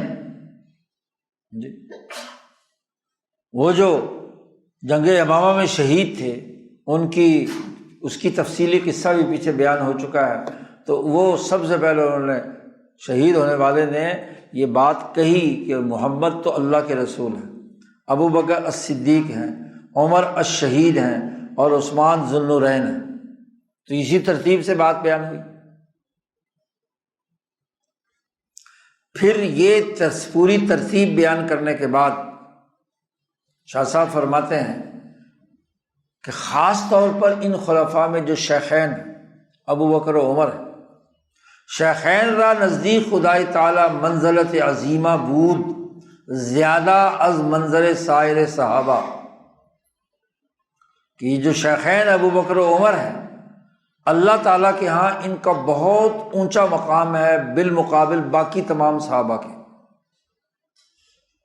پس احق بالخلافت باشند، خلافت کے سب سے زیادہ حقدار یہی ہیں۔ اب اس میں دو جملے فرمائے ہیں، دو مقدمے ہیں۔ پہلا مقدمہ یہ ہے کہ ابو بکر و عمر کا مقام اللہ کے ہاں باقی تمام صحابہ سے زیادہ ہے، یہ مقدمہ اولا ہے۔ اور دوسرا مقدمہ یہ ہے کہ جب اللہ کے ہاں ان دونوں کے مقام بلند ہے، منزلت عظیمہ ان کو حاصل ہے، تو خلافت کے بھی یہی زیادہ حقدار ہے۔ تو شاہ صاحب ان دونوں مقدموں کے عقلی دلائل بیان کرتے ہیں۔ اما مقدمہ اولا، پہلا جو مقدمہ ہے کہ باقی تمام صحابہ سے زیادہ افضل ہیں شیخین ابو بکر و عمر، تو احادیث مستفیضہ، مشہور احادیث جن میں حضرت علی المرتضیٰ کی حدیث بھی ہے، حضرت انس بن مالک کی بھی ہے، اور ان کے علاوہ بھی لوگوں کی حدیثیں موجود ہیں جس میں ان کا فرمان ہے کہ ھذان سیدا کہول اہل الجنہ من الاولین والآخرین الا النبیین والمرسلین، کہ یہ دونوں آدمی جنت کے بوڑھے لوگوں کے سردار ہیں، تمام گزشتہ امتوں کے اولین اور تمام جو آخر تک جنت میں لوگ جنتی جائیں گے، تمام جنتیوں میں سے جو بڑے درمیانے ادھیڑ عمر کے لوگ ہیں ان کے یہ دونوں سردار ہیں، سوائے انبیاء اور مرسلین کے۔ نبیوں کے سردار تو نہیں ہیں، کیونکہ نبیوں کا تو مقام بہت اونچا ہے، رسولوں کا مقام، اور باقی جتنے بھی تمام انبیاء کے امتی ہیں، اولین ہوں یا آخرین ہوں، ان کے سردار یہ دونوں آدمی ہیں۔ ایسے ہی وہ حدیث جس میں تجلی خاص بجہت ابو بکر، اللہ کی خاص تجلی نازل ہوئی جس کو رضوان اکبر، یہ حدیث بھی پہلے گزری تھی کہ رضوان اکبر سے کیا مراد ہے، ورضوان من اللہ اکبر، تو یہ ابو بکر صدیق کے لیے آیا تھا جملہ، تو حضور نے فرمایا کہ یہ ایک خاص مقام ہے یہ رضوان اکبر جو ہے آخرت میں اعلیٰ مقام ہے، اور ابو بکر پر یہ خاص رضوان اکبر ہوگا، یعنی تمام جنتیوں میں سے سب سے اعلیٰ تجلی خاص ابو بکر پر آئے گی انبیاء کے بعد۔ تو یہ تجلی خاص ابو بکر کی طرف ظہور کرے گی، ان کو اپنے لپیٹ میں لے لے گی، اور وہ مصافحہ و معانقہ با فاروق، اور فاروق اعظم سے وہ خاص تجلی کیا ہے، مصافحہ اور معانقہ کرے گی۔ اسی طریقے سے بہت سے جنت کے اعلیٰ درجات میں ان شیخین کا مقام بیان ہوا ہے۔ حضور صلی اللہ علیہ وسلم نے فرمایا کہ یہ اتنے اونچے مقام پر ہوں گے کہ ان کے جو گھر ہیں عام جنتیوں کو ایسے نظر آئیں گے جیسے آسمان پر ستارے ہیں، جتنی دور ستارے ہیں تمہیں ایسے نظر آئیں گے عام صحابہ کے مقابلے میں۔ تو اس کا مطلب یہ ہے کہ یہ دونوں حضرات، ان کا مقام جنت کے اندر بھی بہت اعلیٰ درجے کا ہوگا۔ تو یہ پہلا مقدمہ ہو گیا کہ یہ دو آدمی دنیا کے تمام باقی صحابہ سے سب سے اعلیٰ اور افضل ہیں، یہ پہلا مقدمہ۔ واما مقدمہ ثانیہ، پس ازاں جہد کہ الضروریات دین است، یہ اس پہلو سے ہے کہ دین کی ضروریات میں سب سے اہم ترین کام جو مقصود عبادات سے، طاعات سے، اشغال صوفیہ سے وغیرہ نیز الا حصول منزلت نزدیک خدائے تعالی، اللہ تعالیٰ کی قربت کے مقصود ہوتی ہے تمام عبادات میں سے۔ دین کا بنیادی مقصد اور ضرورت اسی حوالے سے ہے کہ اس کے ذریعے سے انسان تقرب بارگاہ الہی حاصل کرے، اور انبیاء کو جو فضیلت حاصل ہے باقی تمام پر، اور انبیاء اولیاء پر وغیرہ پر، اور اولیاء کو باقی انسانوں پر جو فضیلت حاصل ہے وہ بھی اسی پہلو سے ہے کہ اللہ کے ہاں ان کا مقام بلند ہے۔ تو جب ان کا مقام بلند ہے اور یہ تمام صحابہ سے زیادہ اعلیٰ درجے کے ہیں، تو خلافت کے حقدار بھی اسی نبی رسول اللہ صلی اللہ علیہ وسلم تقرب بارگاہ الہی میں اعلیٰ مقام ہے، تو ان کے تربیت یافتہ یہ دونوں بھی کیا ہے، خلافت کے زیادہ حقدار ہیں۔ دوسرے مقدمے کی دلیل یہ ہے۔ اسی طرح شیخین کے بارے میں ایک اور جملہ فرمایا، عقلی دلیل دی کہ شیخین احب بودن السائر صحابہ، نزدیک حضرت صلی اللہ علیہ وسلم، جیسے شیخین اللہ کے ہاں بہت اعلیٰ مرتبت رکھتے ہیں، مقام رکھتے ہیں، ایسے ہی یہ شیخین ابو بکر و عمر رسول اللہ صلی اللہ علیہ وسلم کے سب سے زیادہ محبوب ہیں، اور جو حضور صلی اللہ علیہ وسلم کا سب سے زیادہ محبوب ہو، خلافت کا حقدار وہی ہوگا، بس احق بر خلافہ باشد۔ تو یہاں بھی شاہ صاحب کہتے ہیں جو پہلا مقدمہ ہے کہ حضور صلی اللہ علیہ وسلم کو تمام صحابہ سے سب سے زیادہ محبوب یہ دونوں حضرات ہیں، تو کہتے ہیں پس بحدیث مستفیض عائشہ، وہ مشہور حدیث جو حضرت عائشہ رضی اللہ تعالی عنہا کی ہے، قیل لہا، ان سے پوچھا گیا کہ حضور صلی اللہ علیہ وسلم کے صحابہ میں سے کون سے صحابی تھے جو حضور صلی اللہ علیہ وسلم کو سب سے زیادہ محبوب تھے؟ حضرت عائشہ نے فرمایا کہ ابو بکر تھے اور پھر عمر تھے۔ ایسے عمر بن العاص رضی اللہ تعالیٰ عنہ کی روایت اور فرمایا ہے کہ حضور صلی اللہ علیہ وسلم نے حضرت عائشہ سے کہا تھا کہ مردوں میں سے اس کا باپ ہے، عائشہ کا باپ والد ابو بکر، پھر عمر، اور اسی طرح حضرت انس رضی اللہ تعالیٰ عنہ کی روایت میں موجود ہے۔ اور یہاں محبت سے مراد از حب ایجا، حب مقاربت از در منزلت، مقاربت قرب کے اعتبار سے نبی اکرم صلی اللہ علیہ وسلم کی جو محبت ان کے دل میں تھی اور ان کی محبت رسول اللہ صلی اللہ علیہ وسلم کے دل میں تھی، تو یہ مراد ہے اس سے در منزلت بدلیل قول عائشہ، کہ حضرت عائشہ کا قول کہ لو کان مستخلفا لاستخلف ابا بکر ثم عمر، عائشہ فرماتی ہیں کہ اگر رسول اللہ صلی اللہ علیہ وسلم کسی کو خلیفہ نامزد کر کے جاتے تو پہلے ابو بکر اور ان کے بعد کیا ہے؟ عمر فاروق رضی اللہ تعالیٰ عنہ۔ دوسرا مقدمہ کہ جس سے رسول اللہ صلی اللہ علیہ وسلم کو محبت ہے وہ احق بالخلافہ ہے۔ حضرت صلی اللہ علیہ وسلم کبھی بھی کوئی گفتگو اپنی ہوا و ہوس یا کسی نفسانی خواہش کی بنیاد پر نہیں کرتے تھے۔ وما ینطق عن الہویٰ، قرآن نے کہا کہ آپ صلی اللہ علیہ وسلم کبھی اپنی ہوا یا خواہش سے نہیں بولتے تھے۔ حضرت صلی اللہ علیہ وسلم نطق بہوا نمے کنت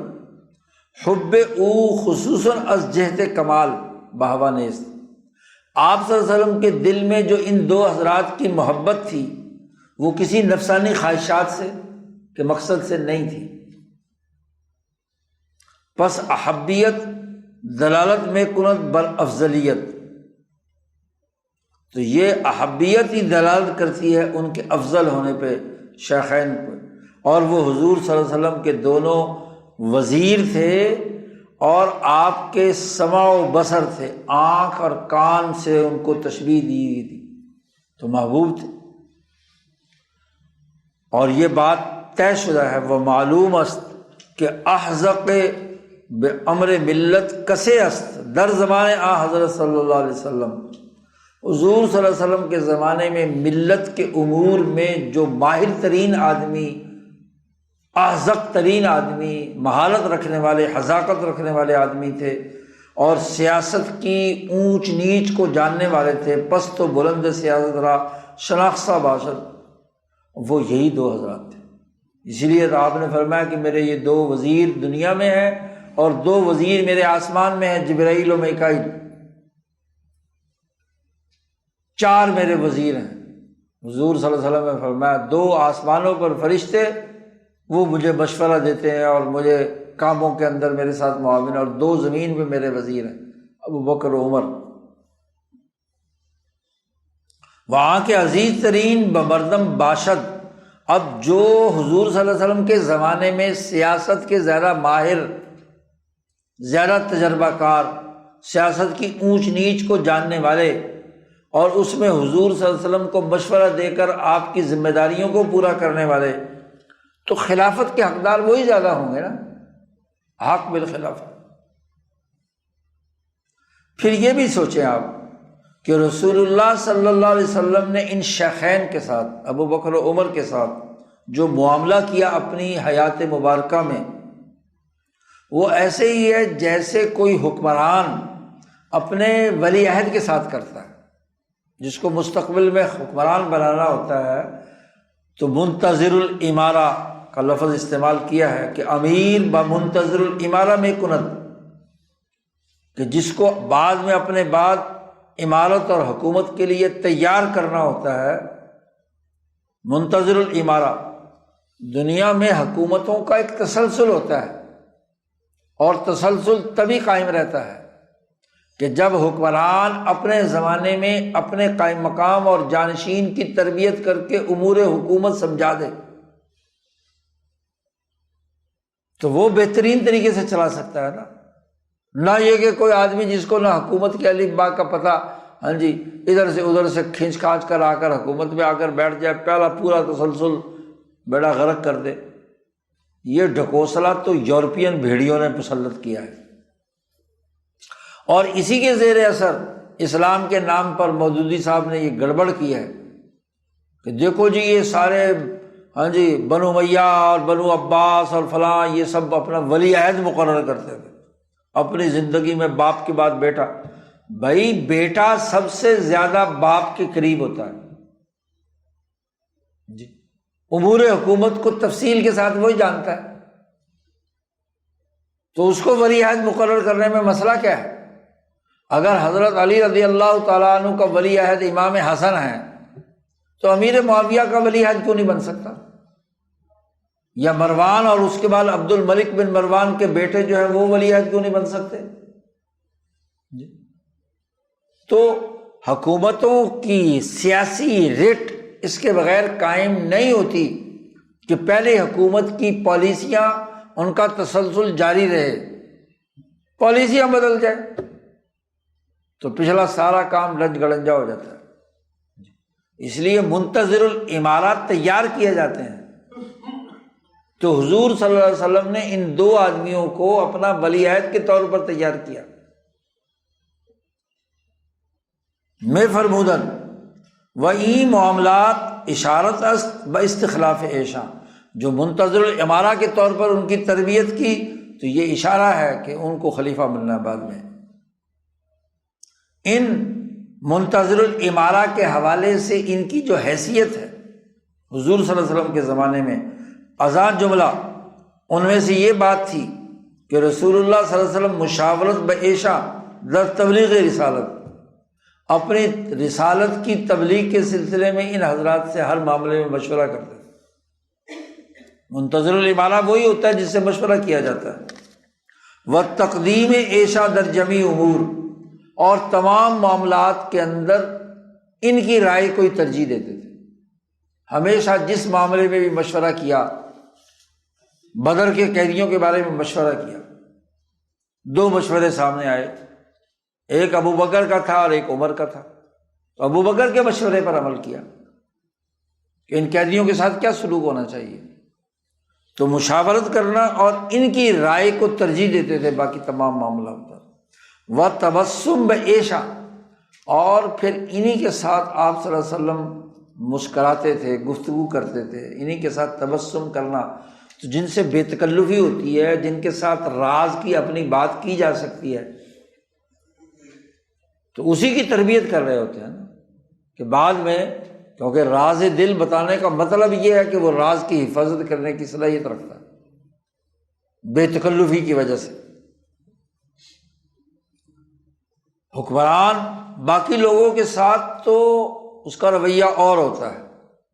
لیکن جس کو اپنے ساتھ بے تکلفی کے ساتھ رکھ کر اپنی ہر کیفیت، ہر بات کی مشاورت، تو حضور صلی اللہ علیہ وسلم اپنا حال دل ابو بکر کو بیان کرتے تھے۔ عمر فاروق رضی اللہ تعالیٰ عنہ کی جب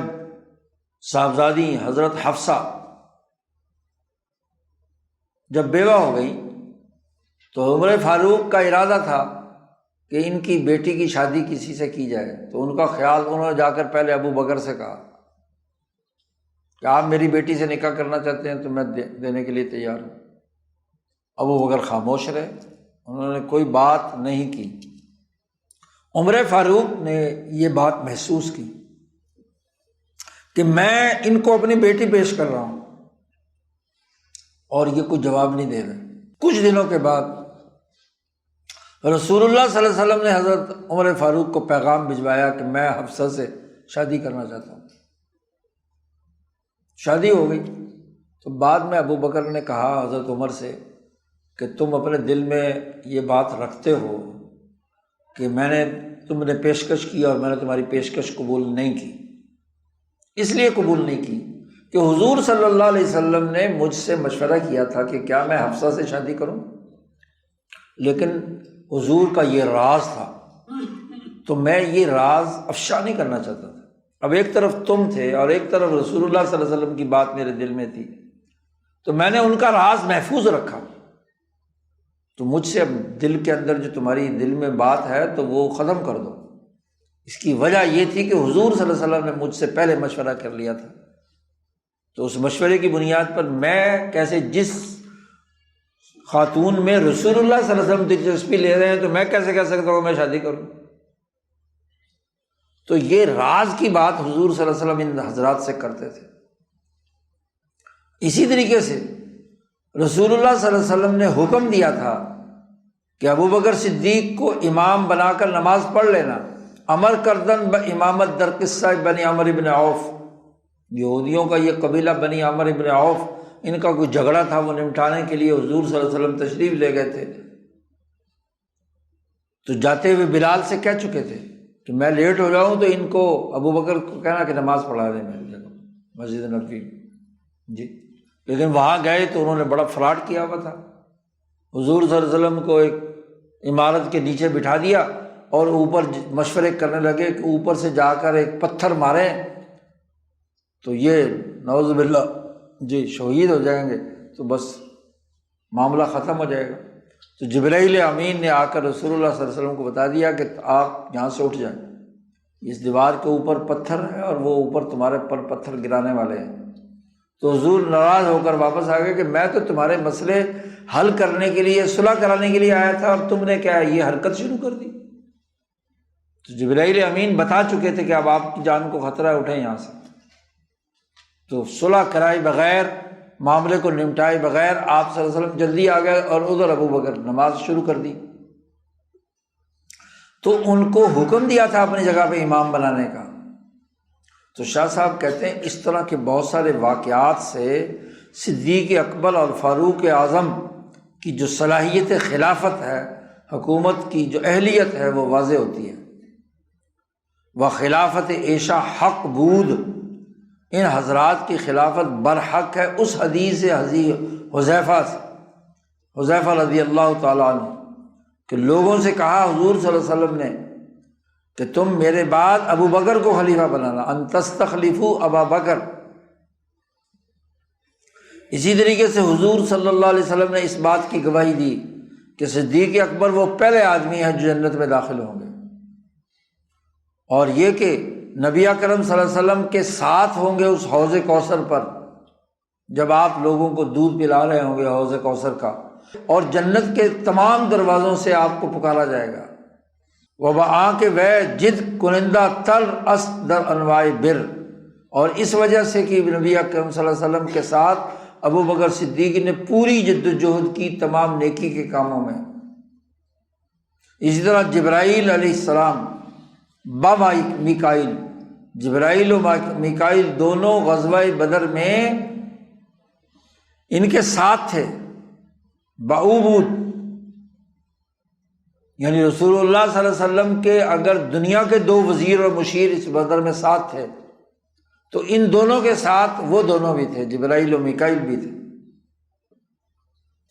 اور جو آدمی ان صفات کے ساتھ متصف ہو تو وہ نبی اکرم صلی اللہ علیہ وسلم کے ہاں سب سے زیادہ محبوب اور اقرب ہوگا یا نہیں؟ اقرب باشد بآ حضرت صلی اللہ علیہ وسلم، اور جو حضور کے سب سے قریب ہو تو وہی تو خلافت کا حقدار ہے، آق بالخلافت است۔ نبی اکرم صلی اللہ علیہ وسلم نے یہ خبر بھی دی ہے کہ فاروق رضی اللہ تعالی عنہ میں نبوت کی استعداد تھی، ان کی قوت علمیہ میں اور قوت عملیہ میں، لیکن چونکہ دروازہ نبوت ختم ہو چکا، اس لیے کہا تھا کہ میرے بعد اگر کوئی نبی ہوتا تو عمر ہوتا، لیکن چونکہ نبوت کا دروازہ بند اس لیے کوئی اور نبی نہیں۔ تو استعداد نبوت تھی عمر فاروق میں، علمی اعتبار سے بھی اور عملی اعتبار سے بھی۔ عملی اعتبار سے تو اس حوالے سے کہ جائے کہ گفتن شیطان از وے میں گزرن، حضرت عمر فاروق جب گفتگو کرتے یا جس راستے سے گزرتے تو شیطان وہاں سے بھاگ جاتا تھا۔ ورویائے قمیص و مانند آ و این تلو عصمت است و نائب او است، وہ جو خواب قمیص والا ہے کہ حضور صلی اللہ علیہ وسلم فرماتے ہیں، بخاری میں روایت ہے کہ میں نے خواب دیکھا کہ میرے لوگ جو ہیں، صحابہ جو ہیں، وہ میرے سامنے مختلف قمیصوں میں گزر رہے ہیں، کسی کی قمیض یہاں تک ہے، کسی کی یہاں ہے، کسی کی یہاں ہے۔ عمر فاروق کی قمیض اتنی لمبی ہے کہ پاؤں سے بھی نیچے گھسٹتی جا رہی ہے۔ تو صحابہ نے پوچھا یا رسول اللہ اس کی کیا تعبیر و تعبیر ہے؟ تو حضور نے فرمایا کہ یہ تعبیر و تعبیر علم ہے اور عمل ہے۔ تو یہ صلاحیت استعداد عصمت کے اعتبار سے بھی ہے اور نائب ہونے کے اعتبار سے بھی ہے۔ اسی طرح جہاں تک قوت علمیہ کی بات ہے تو حضور صلی اللہ علیہ وسلم نے فرمایا تھا کہ الحق ینطق علی لسان عمر، کہ حضرت حق جو ہے عمر کی زبان پر بات کرتا ہے، گفتگو کرتا ہے۔ حق تبارک و تعالی یا حق بات عمر فاروق کی زبان پر چلتی ہے۔ اور اسی طرح حضور نے فرمایا کہ گزشتہ نبیوں کے بہت سارے محدثین گزرے ہیں اور میری امت میں جو محدث ہے وہ عمر فاروق ہے، گفتن وہ محدث امت است۔ اسی طرح وہ دودھ والی روایت ہے کہ دودھ کا پیالہ پیش کیا گیا تو حضور نے دودھ پیا اور پھر اپنا بچا ہوا عمر فاروق کو دیا۔ اسی طریقے سے موافقت رائے او بوحی، اور اسی طرح عمر فاروق کی رائے وحی کے مطابق خود عمر فاروق فرماتے ہیں کہ وافقت ربی ثلاث، میں نے اپنے رب کی موافقت کی ہے 3 باتوں میں۔ سارے اگر موافقات عمر جمع کیے جائے تو 7-8 کے قریب ہیں کہ ابھی وحی نازل نہیں ہوئی، اور عمر فاروق نے پہلے حضور صلی اللہ علیہ وسلم سے کہا کہ اپنے ازواج مطہرات کو پردہ کرایا کریں۔ یہاں سارے صحیح اور غلط ہر طرح کے لوگ آ جاتے ہیں، تو ان کے سامنے خواتین جو ازواج مطہرات ہیں یہ پردہ کیا کریں۔ تو کچھ ہی دنوں بعد کیا ہے، پردے والی آیت نازل ہو گئی۔ تو یہ خصلت وحی کے ماتحت ہے اور نائب اوس۔ تو اس حوالے سے وہ گویا کہ یعنی اگر محدث ہونے کی حیثیت سے ان پر چیز منکشف ہو رہی ہے تو اس سے اعلیٰ اگلا مقام ہے نبوت کا، وحی کا۔ جی تو گویا کہ نبوت کی استعداد ان کے اندر موجود تھی، بس وقت ہے کہ نبوت منقطع شد۔ اب اگر وہ نبوت کا منقطع ہونا ثابت ہو گیا، آپ کے بعد کوئی نبی نہیں آئے گا، تو خلافت کا حقدار وہ شخص ہوگا جس کی استعداد نبی کی استعداد کے مشابہ ہو۔ استعداد او شبیہ استعداد انبیاء۔ حضرت فرمودہ صلی اللہ علیہ وسلم، نبی اکرم صلی اللہ علیہ وسلم نے فرمایا ہے کہ عمر سے زیادہ بہتر کوئی آدمی نہیں جس پر سورج طلوع ہوا ہو۔ ما طلعت الشمس علی رجل خیر من عمر، اس سے بڑھ کر کون آدمی؟ پس لابد است، یہ لازمی اور ضروری ہے کہ ان کی خیریت تمام اوقات میں ہونی چاہیے، عمر کے انتقال تک پوری زندگی کے اندر وہ خیر ہی خیر ہے۔ تو ان کا 10 سالہ دور خلافت بھی خیر ہی خیر ہے۔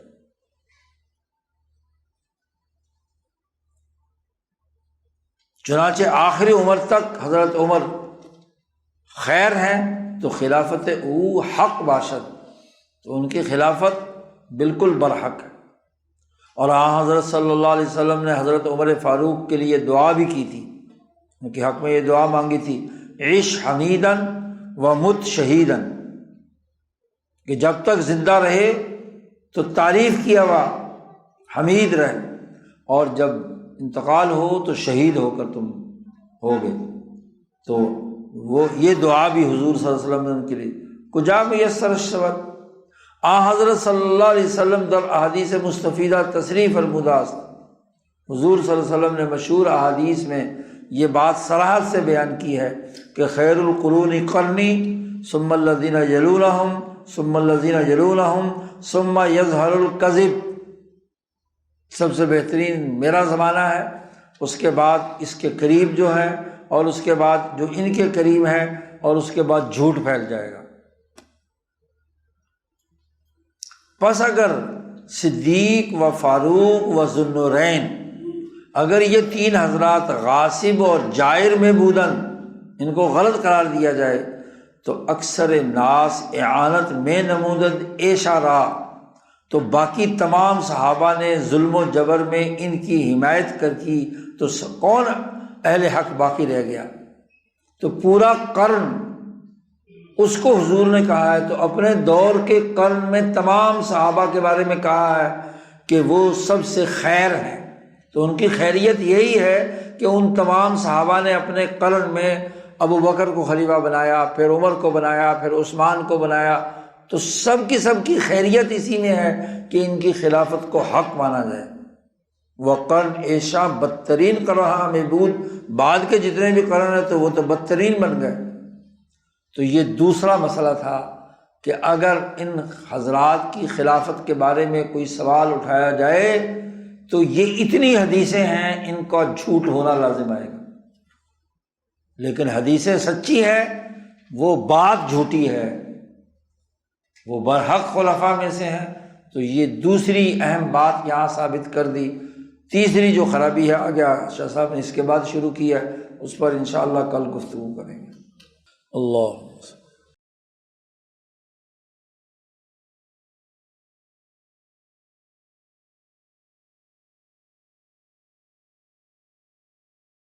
اجمعین۔